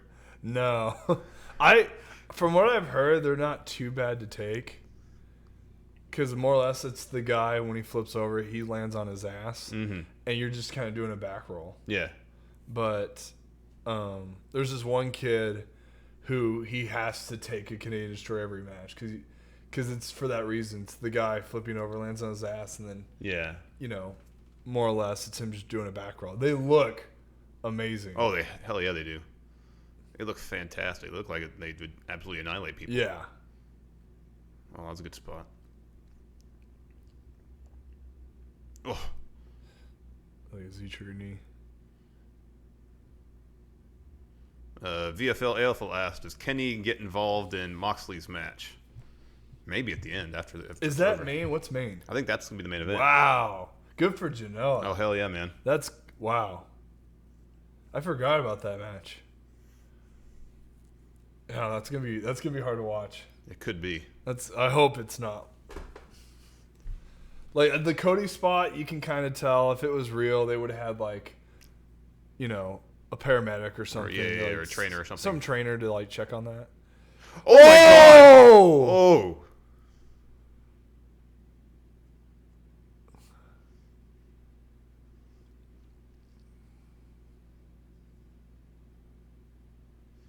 Oh, Spanish Fly!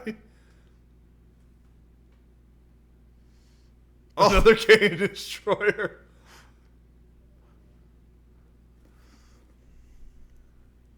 I don't know if these moves, the backdrop over to land on somebody. That was crazy. That's nuts.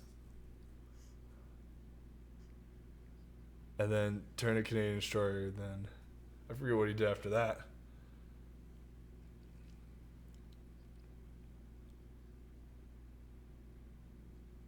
Here we go. Oof. It's starting to Super become kick a party. super kick party.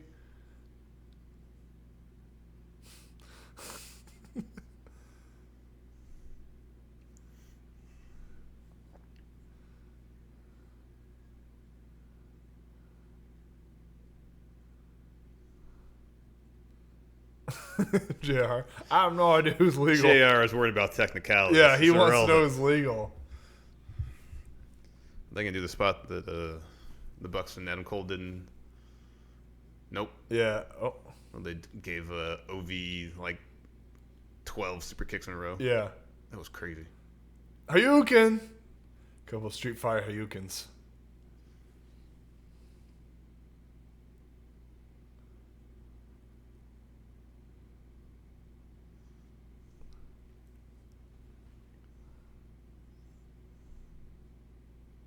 Okay.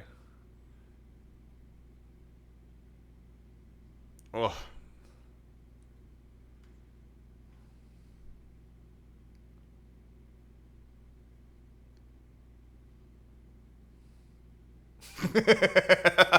God damn it's right. JR's the JR. best. He can swear and kind of cuss so he can let loose. God damn it's right.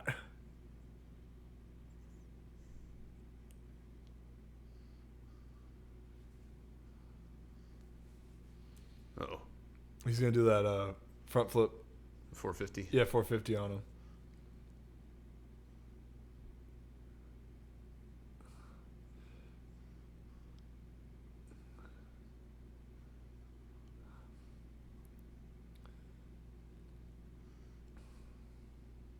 Oh. I still can't get over Phoenix's backdrop from the ring over the post to land on somebody Listen. on a mat It's insane. that's probably less than an inch and a half thick. Jesus. The way he gets out of the ring like that's awesome. Oh, It's yeah. a little cartwheel thing. It's It's amazing. amazing. It's so smooth.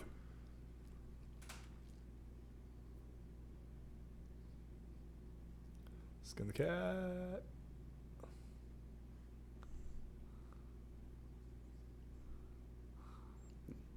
Oh. Giant V trigger. God, he took his head off. All right, what's... His feet is going to get in the way of Yeah, he's going Terminator move. Yep. to... Does a little party skip. Oh, Boom! Huge cutter. And then do a... Oh, my God. He kind of drifted a little too far away from him to... he's fine. He's adjusting his mask. I think he's okay. Yeah.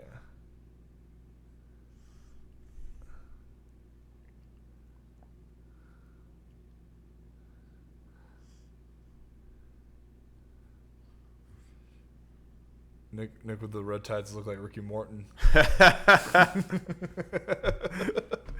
He looks like Ricky Morton.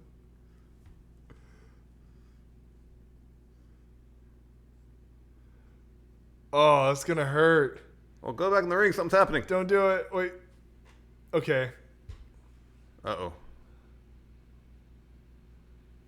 Oh. Okay.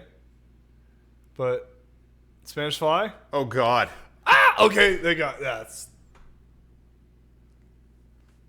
not too bad. That's not too bad. Yeah, that was scary, but two people caught him. Mooney 2082 asks, is there anyone with a better knee than Kenny Omega? No, I think Kenny's the one. Like there it is. Oh. That's the best. The only person I can think of has something comparable is Buddy Murphy. But I think Buddy, he got it from Kenny. Oh, yeah. Kenny made it legit. Yeah. Because okay, when Buddy does it, he slaps his thighs when he does it. Like it's too, Kenny just. I don't know where Kenny does it, how he does it. I don't know how he does it either. So I think Buddy's is great, but it's too much leg slap with Buddy. Kenny, you can't even really tell where he does it. Oh. Like there. Oh. It's just super thick knee pad on flesh. Yeah. Nah, Kenny's is the best. Buddy does a good job, but he hits his legs too much. That was a pretty good match. That was a great match. Yeah. That was great. Yeah. How long was that? Almost 20, about 20 some minutes. 20 minutes, yeah. Matt didn't do anything. Yeah, he had a kind of an easy night. He had an easy night. Action too fast to note.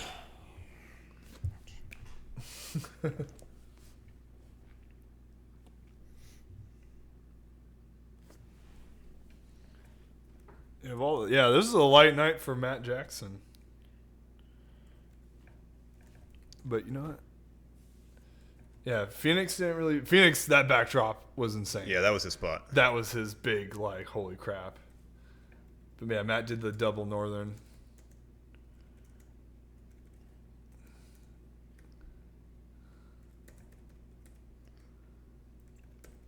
He's flipping him off. He got. Yeah, Canadian Destroyer. Yeah, see, you land more on your butt. That was Oh insane. my God! The backdrop. That was, yeah. That Spanish Fly is pretty nuts. Yeah.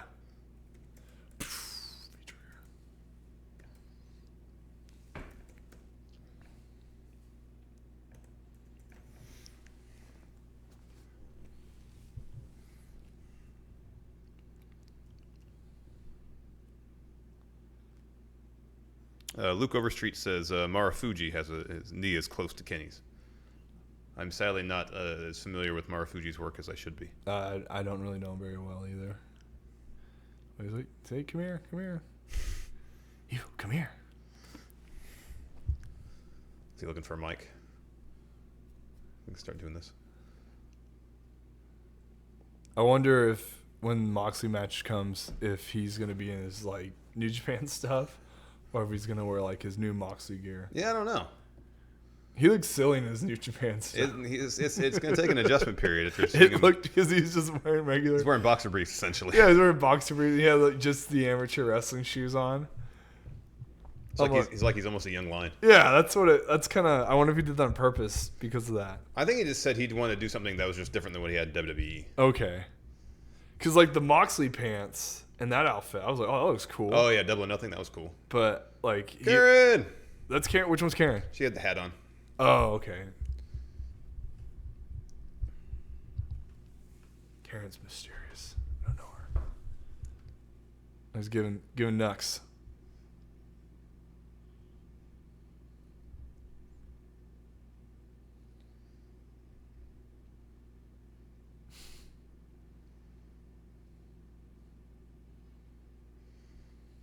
This is usually what happens at the end of the show when the faces win. Hey, say what's to Dasha.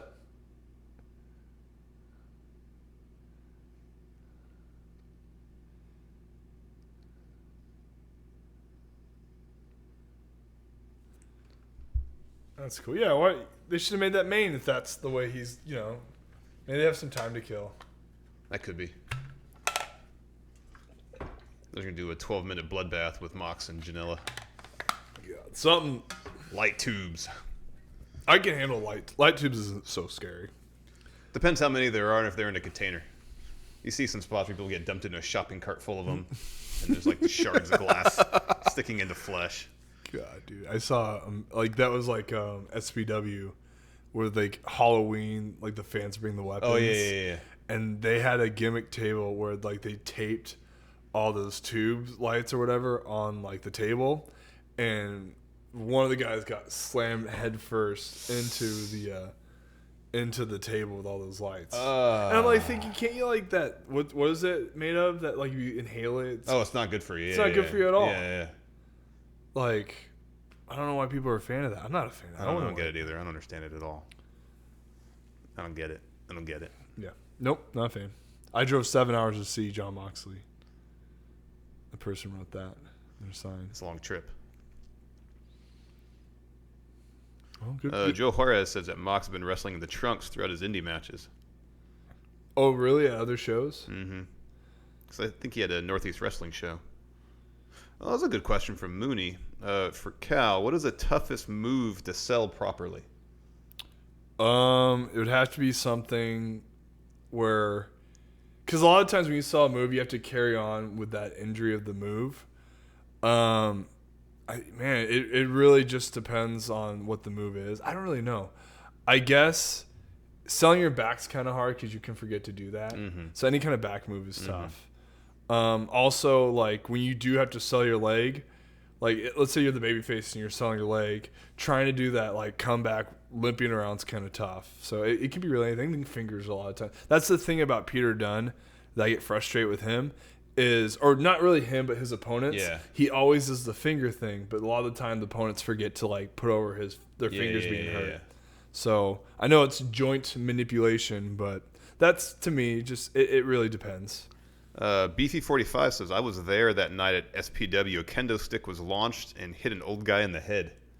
Was that which was that same Halloween show? I think that's what he's saying. Yeah. Oh, I just sat with my merch and just was like, I'm glad I'm not in this match.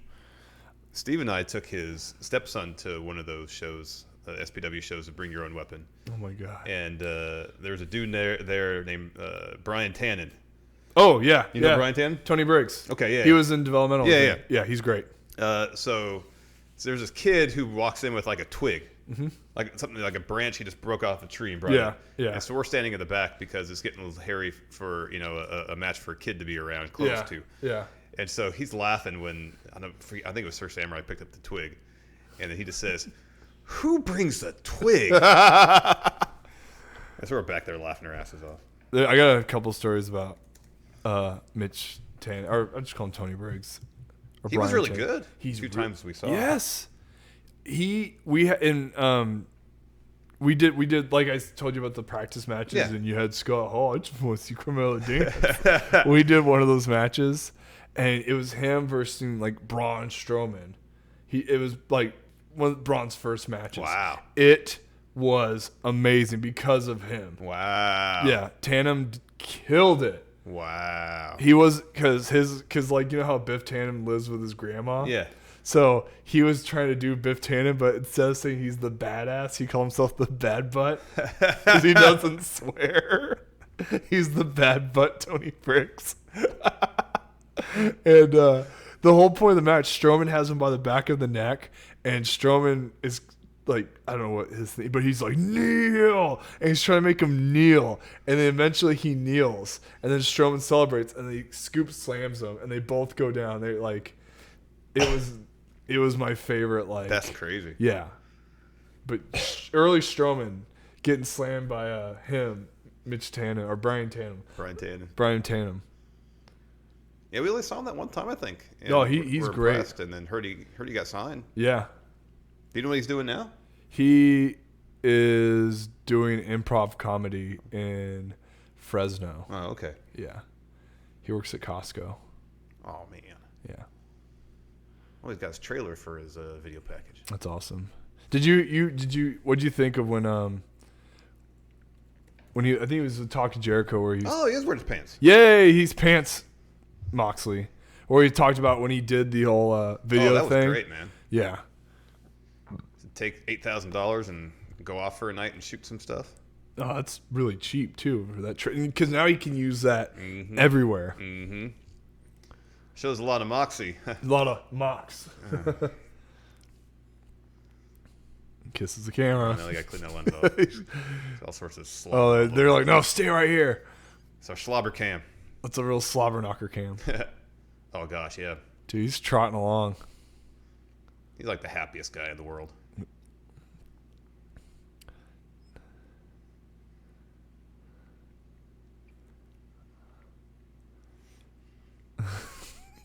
He like walks on his like toes and of his feet when he moves around. Mm-hmm. Do you think he spray painted that on his jacket? I think he probably did. He and Renee probably spent an evening having some beers and doing all that. They're in the garage. Yep. Laid out some cardboard. In their house in Las Vegas.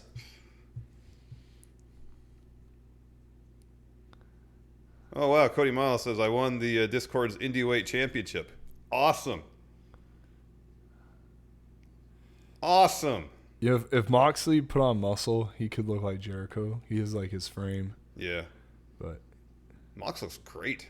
Not Moxley, but Janela. Yeah, totally. That's what I meant, Janela. Yeah, he's kind of got the wide torso. Yeah.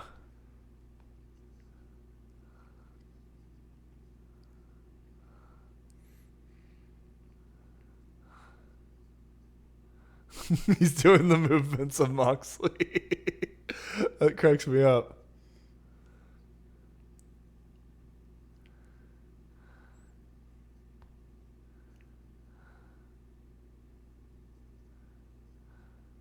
Where's my title says he heard that Cody got 12 stitches. Oh wow. That's a ton. So that headshot was legit then. That was hard way then? Yeah, hard way.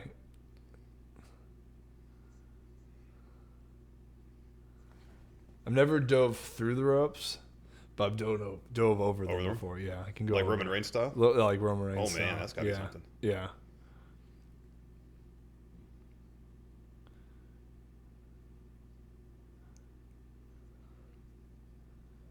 Okay, I can dig this. Quality brawl through the crowd. Yeah, I can handle that. Like they already have spaced out like they would in WWE. In WWE.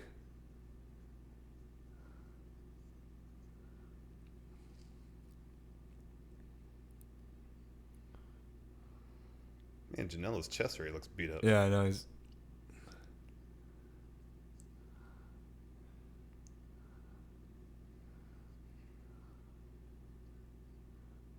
Moxie's got a little Terry Funk in him. Someone's offering up a shoe or a fake leg. I can't tell what it is to Janela. With what? No, there's one ringside. Looked like it had a shoe, but it looks like it could be. Oh, there it is. Yeah, it is a prosthetic leg. Prosthetic leg. What, does he want to hand it to him? Yeah, I think he wants to have him use it as a weapon. Trying to go viral. Use my prosthetic leg. Use my prosthetic leg. Oh, there you go. Okay, then he is gonna use it. Bink. It's like, hold on a second, I gotta set up a spot here real quick. Oh, thank you. I gotta put it back. It's a good fling too. Yeah. Dong. Thank you, Eric Barron. Baron Corbin. Was she a great big fat person?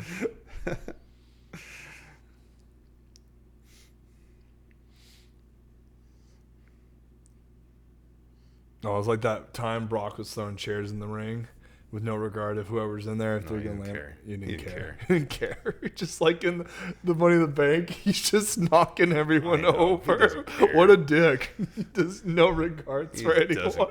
He hurts the camera guy. Yeah, he hurts the poor camera guy. Oh. That's great. I mean, he's living a gimmick, man. That's awesome.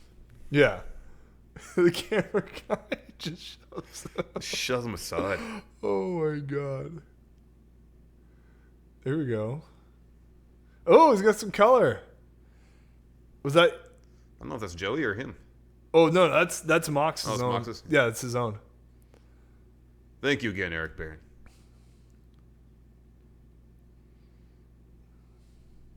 I've only bled in the mouth. I never bled anywhere else.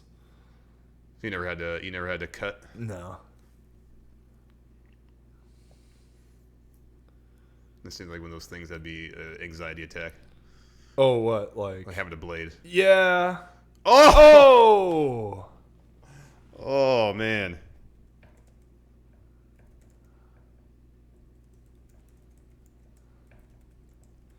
This little cross.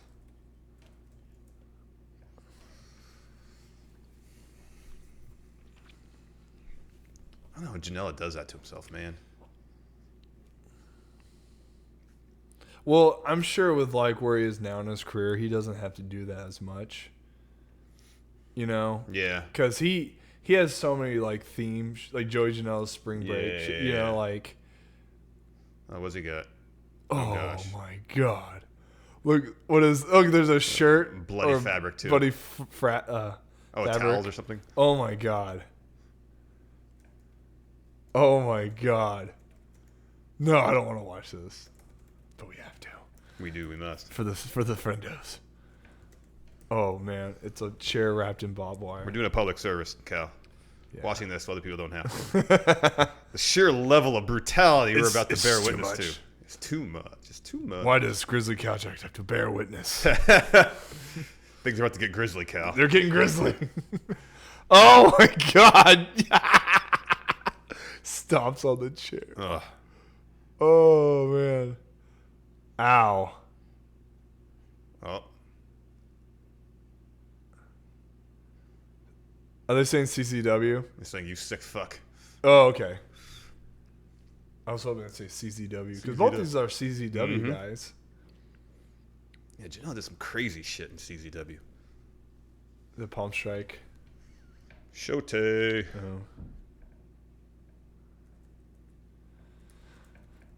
Oh, gosh. Superplex on it. Or is he gonna do a Arana. run on it? Oh, he only got a little bit of it. He barely clipped it. Make up for loss. Yep. Oh. Makes up for loss. It's an audible move.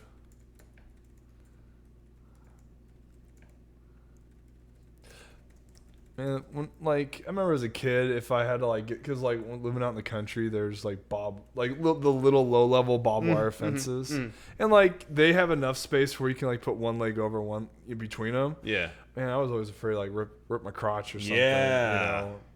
Rip my pants, and that always happened.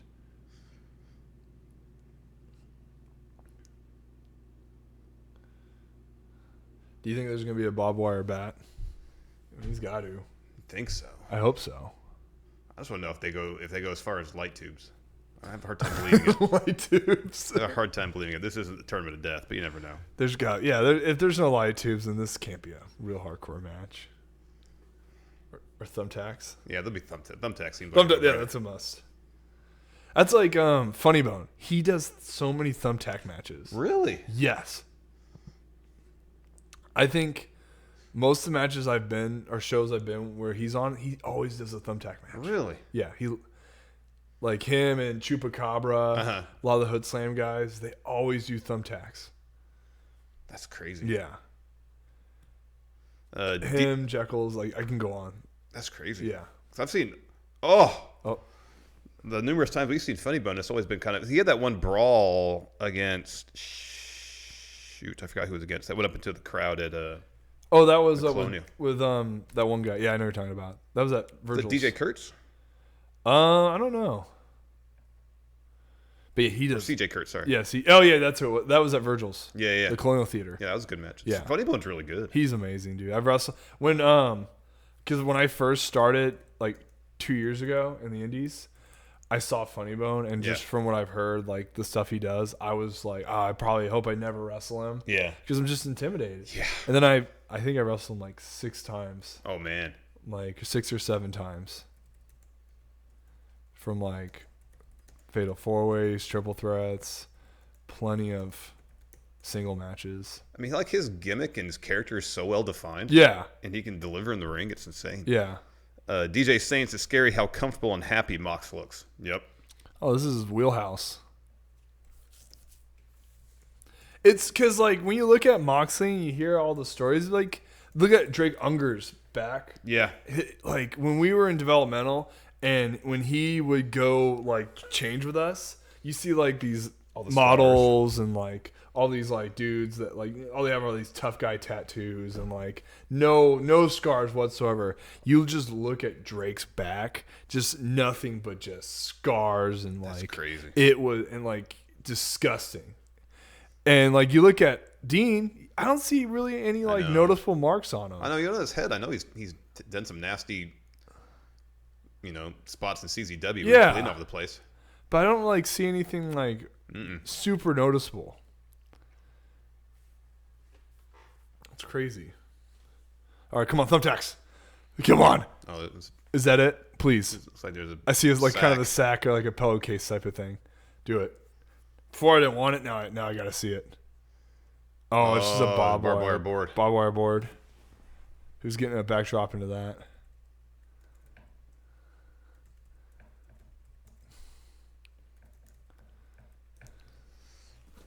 Is there C4 on it? No, I'm not interested then. Yeah.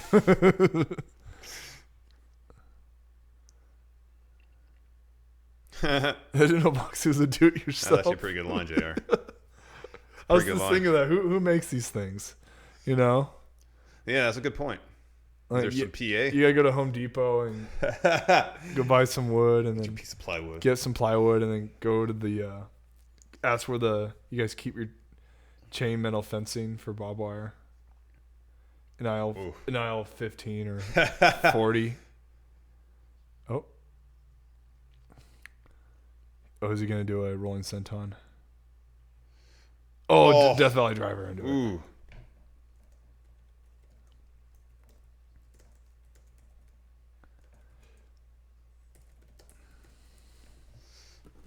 Oh, man, on his shoulder there. Eesh. Did you see his match with Juice Robinson? Yeah. I was cracking up when Juice did the senton thing, and he just got nothing but the floor. Oh, I know. And then he does it again on the table, and he just gets straight table. Yeah. Doesn't hit Moxley once. I was teaching a class, and I was watching on my phone when the kids were reading. Yeah. And I just start laughing. And a couple of the kids were like, "What are you laughing at, Mr. Jack?" And I'm like, "Dude, watch this." And they were just cracking up. That is funny. It was hilarious. I remember he did the one into the barricade. It ate all the barricade. Got nothing but barricade. God, that had to hurt. He hit nothing. But yeah, he definitely hit his shoulder and his back. Oof.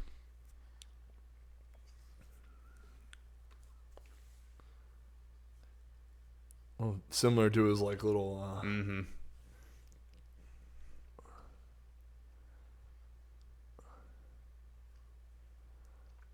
You know, I appreciate that they did this match in the end because it sucks to wrestle in a ring with blood all over it. Yeah. You know, that would suck. Because even for health reasons, you don't want to be the guy who has to roll around in other people's blood. Yeah. Yeah, someone else's blood.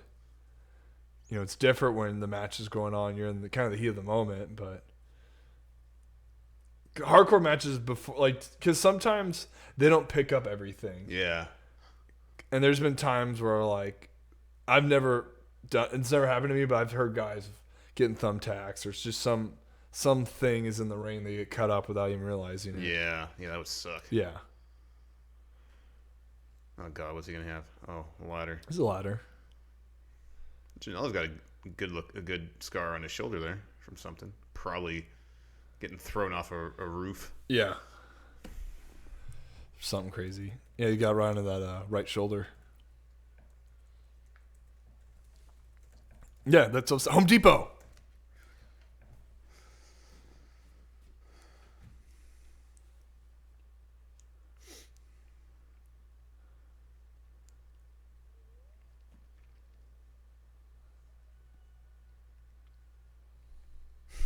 Ow.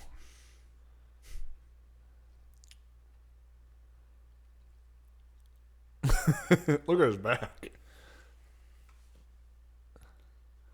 Yeah, he doesn't want to fall in the crack. That hurts.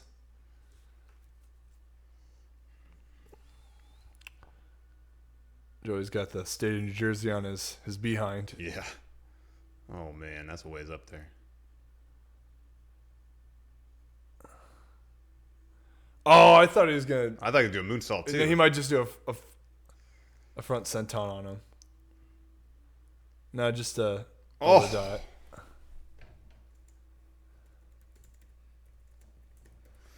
Remember that Virgil show where Brutal Rob Hams did that spot off the ladder and didn't make it all the way off and basically landed on his head? Yeah. Oof. Brutal Rob Hands. Someone wrote, there was a thing on Facebook, they're best monster in the Indies. Mm-hmm. And someone wrote Brutal Rob Hands. And I wrote hands down. Hands down. I wrote hands down under it. And then Fulton wrote in the same thing. He wrote himself. Uh-huh. Oh, you just put yourself over. Put yourself over. It's not the same. You gotta have a fan do it.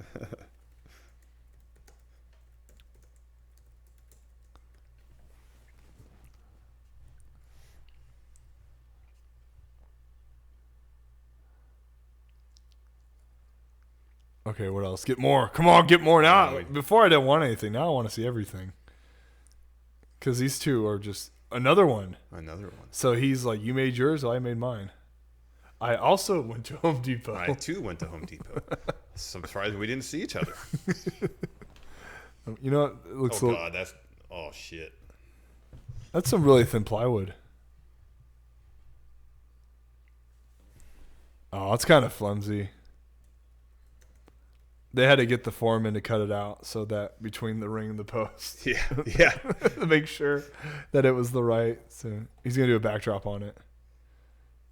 Dirty Deeds. Or if it's not a Dirty Deeds, probably calls it Death Rider. Death Rider. Also, it was in New Japan, kind of.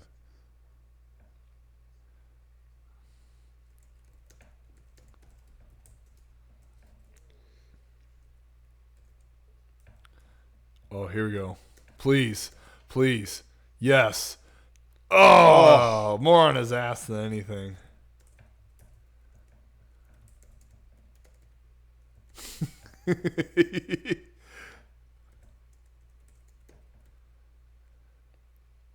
See, you know, if I had like a nice pair of tights, I went to Main Event Gear, spent my $200 to get my merch made. You know, I don't want to get them ripped up because I might want to wear them another day. The bob wire is going to screw up my gear. Oh, that's bedazzled and stuff. Yeah. Oh wait, no, there's no marks on it. He got lucky. No snags. No snags. He's got his Nike Elite wrestling shoes. Oh, that's gotta suck. That's in this knee pad, I guess. It's not that bad. Yeah. You ever seen that Terry Funk Sabu barbed wire match from ECW? No, I've heard of it. Sabu gets his bicep tore open. That one's nasty. Oh. He just gets some tape. Tapes it up, finishes the match. Tape and super glue. That's what I hear. Sabu that's all he used to do, was just get tape and super glue. He was in a show in Northern California not too long ago. Oh yeah? Yeah. I'm surprised he can still walk. Oh, I know. His big thing is doing like the jump and putting the chair under his legs.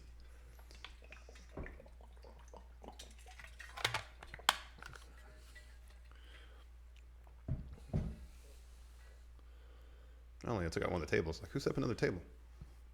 He has trash can. We got a bucket. That bucket might be the Bucket of thumbtacks. bucket of thumbtacks.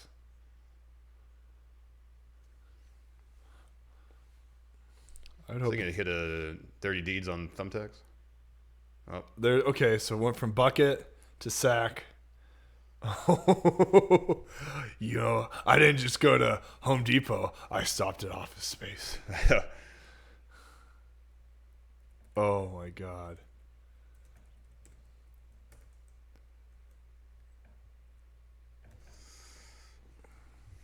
Oh, gosh. No, he's there. So it's that whole thing he kept talking about. Die Hard. Yeah. Walk through the glass. Oh No, not his Nike Elites. Oh my God. Look at that. He's always talked about that. Doing the Die Hard walking through the glass. Yeah. Oh, that's messed crazy. up. Look at his soft, gentle feet. Man, he's got some pristine looking feet. Yeah, he's got some gentle feet. Of all the hardcore he's done, he's never done anything with He's got like nary like a callus on there at all. Yeah, he's got some pristine. Oh, don't do that. No. Ow! He still stepped on a few. Oh, please. Backdrop. Just backdrop him over. Not his feet. He's always feet are. Oh! Ow! Oh. I want to try that type of suplex where... Oh, the X-plex like that? Yeah, you do an X-plex. Those are so cool. Oh, he's doing the hand stuff. You know... Oh, no. Oh, my God. Not his feet. Janela's sweet, gentle feet. Oh. Oh, my God. Ow. Oh, that sucks. You know that hurts. Oh, they're that bleeding. Sucks. Oh, that sucks. Well, he can't walk on the beach now in Daytona. No. He's got to wear sandals now. He's got to wear sandals everywhere. Hope he has a nice set of reefs he can wear. You know? Some Tevas, maybe? Some Tevas. Look at Moxie in his thick army boots. Oh, what else? What else? There? More thumbtacks. Everything he wanted in that Brock match, he can have here. Oh my God. Oh, ow. Oh my God. Oh, there it is. And he did it on himself too. Oh, he spat out a couple. He had some in his mouth. Oh my God. Wow. You know why that had to be made? It would have been a pain in the ass to grab all those thumbtacks. I know. They had to get a broom, sweep it up. They're going to miss a few because they get stuck in the ring. Oh, look at his feet. Oh, that's a good size hole right there. Yeah. Oh, Ow. Oh my goodness. He's like trying to lift his hand up, but he. Oh. Wow. Look, he's got all over his ass. Was it really worth it though? I don't know. It's pretty entertaining. Talk to Adam Mayhem. Adam Mayhem, what do you think? You would have to pay me $10,000 if you want me to do that. Really, Adam? Yes, I would never do that. Why would I want to do that? That's the perfect Adam Mayhem. Yeah.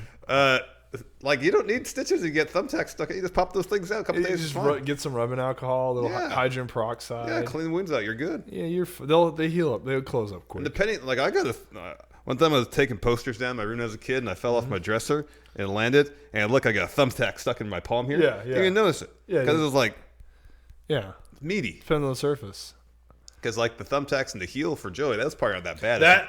The ball of the foot probably hurts. The foot would hurt. Like, I think taking a thumbtack in the shoulders, the back, like. Yeah. Because I did acupuncture the other day, and it sucked, but it wasn't too bad. But, like, like your nerve endings on your hand. Yeah, that would hurt. They're way more sensitive, you know. Yeah, but Moxley. If Moxley was wearing his Asics wrestling shoes, roles would have been reversed. Yeah, because those boots, you got to unthread a lot of. Unthread a lot. Man, Janelle is just crazy. I love that. Oh, that's such a great slam. It reminds me of my Gut Ranch. Only it's smooth. That's smooth, so much smoother. Man. Oh, yeah, one of his mouth. Yeah, one of his mouth. That's great. That's awesome. Well, now you go wrestle in G1 now, Moxley. Yep. You got the G1 now, pal. You're now the hardcore guy from AEW. Yep. You got your wish. You can now be the... Oh, there's Kenny. There it is. Oh, big knee. Here you go. Oh, what's he going to do with the... Boom. That was protected. Go. Pile him. There we go. Pile more. Oh, he's going to stomp on it? Yeah. Oh, yeah. Here we go. Boom. It was gentle. That's... He put his foot... He placed it where it wouldn't really hurt him. Yeah. That's pretty incredible. No, he's starting to throw against his back. Look at those. Oh, my God. Ow. Ow.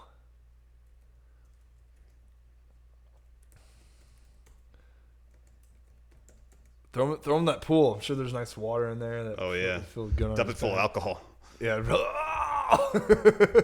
No, look at the mic stand. Not the mic stand. Not the mic stand with the good microphone covers. The yellow, just like the one right here. That's probably the exact same. It's the exact same. It's the exact same. It's the exact same. See, it's red.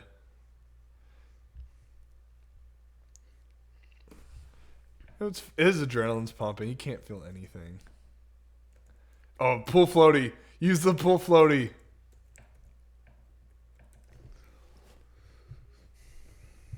I can't remember the last show pay-per-view I've watched from the beginning to the end. Oh, really? Yeah, it's been a long time.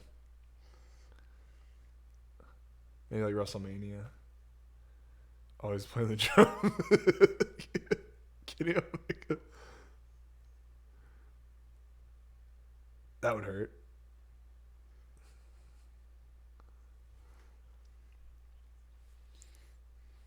Uh-oh, he's going to break. Yes. Oh, don't break an electric Come guitar. on. That hurt. Oh, my goodness.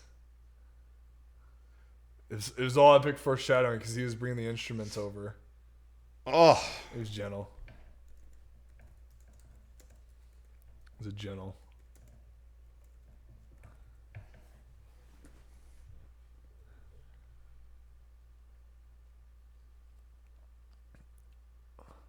I am a real American. I am a real Canadian.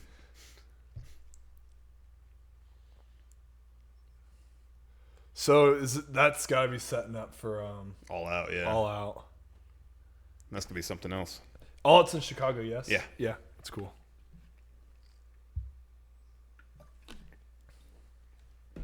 Oh, cameraman just got knocked down.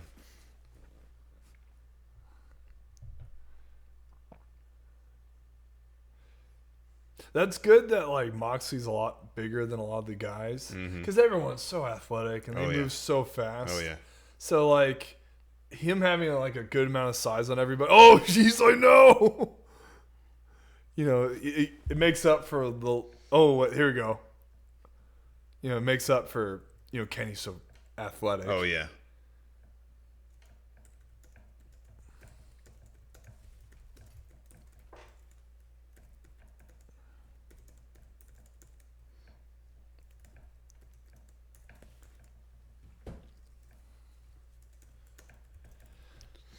Oh, is he going to hit a one-winged angel on the ramp there? Oh, doing the trash can. Oh, he's doing the dirty deeds.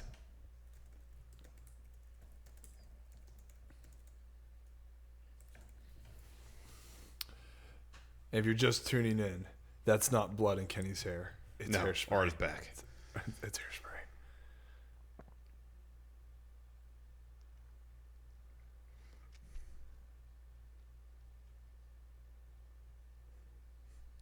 Smiling. He's smiling. He's like, all right, you got me this time. Give him the old receipt from All Out or Double or Nothing. See you, Jacksonville. Like the card here says, thank you for watching this event, everybody. Thank you, Cal Jack, so much for joining me. Yeah, I'm glad I came, man. This is awesome. It's going to be a fun couple weeks. Yeah, 2 weeks with your pal Cal Jack. We'll have to make that a segment, Cal's Corner, at the Cal's end of every Corner. episode of Going in Raw, where you Because I wanted my casual talk. They never gave me casual talk with Cal. Casual talk with your casual You're pal going to get Cal. 5 minutes, uninterrupted Cal time every episode. Just casual chatting. Yeah, exactly. We're just casually chatting. Oh, or that too, yeah. Yeah. How was your day, casual Cal? talk. It was good. What'd you have for breakfast? For breakfast, I made 6 eggs, and I had bacon in it, and I put some mayonnaise in my eggs because I scrambled them. Oh, makes them lighter. Makes them a little lighter and gives them a little extra flavor. Interesting. I've never done that before. Yeah, put some mayonnaise in your eggs. Yeah, it's a good idea. And a little sea salt and pepper on it. And then I just mix it up, and I put some Colby Jack cheese in it, ground it in there, and then, yeah, it was a good little meal. That sounds great. See, this is what we're going to expect for the next 2 weeks. This is what you're going to get, what I'm going to eat for breakfast. We're not even going to talk about wrestling. Let's talk about food. No, let's talk about food. That sounds I'm big good on too. that. Yeah, I like food too. Because here's the thing, people. I'm doing the keto diet. Trying to lose weight. Keto's important. I'm trying to get, I weigh 285. I was 298. Now I'm 285. So now I'm trying to get down to 260. Oh, wow, yeah. So that's 25 pounds. But we'll see how the keto diet goes. I think I'll get there. I think we'll get there too. I'll get there too. I think we'll get there too. Yeah. Thanks, everybody, again, and we'll see you later. Goodbye, everybody. Bye.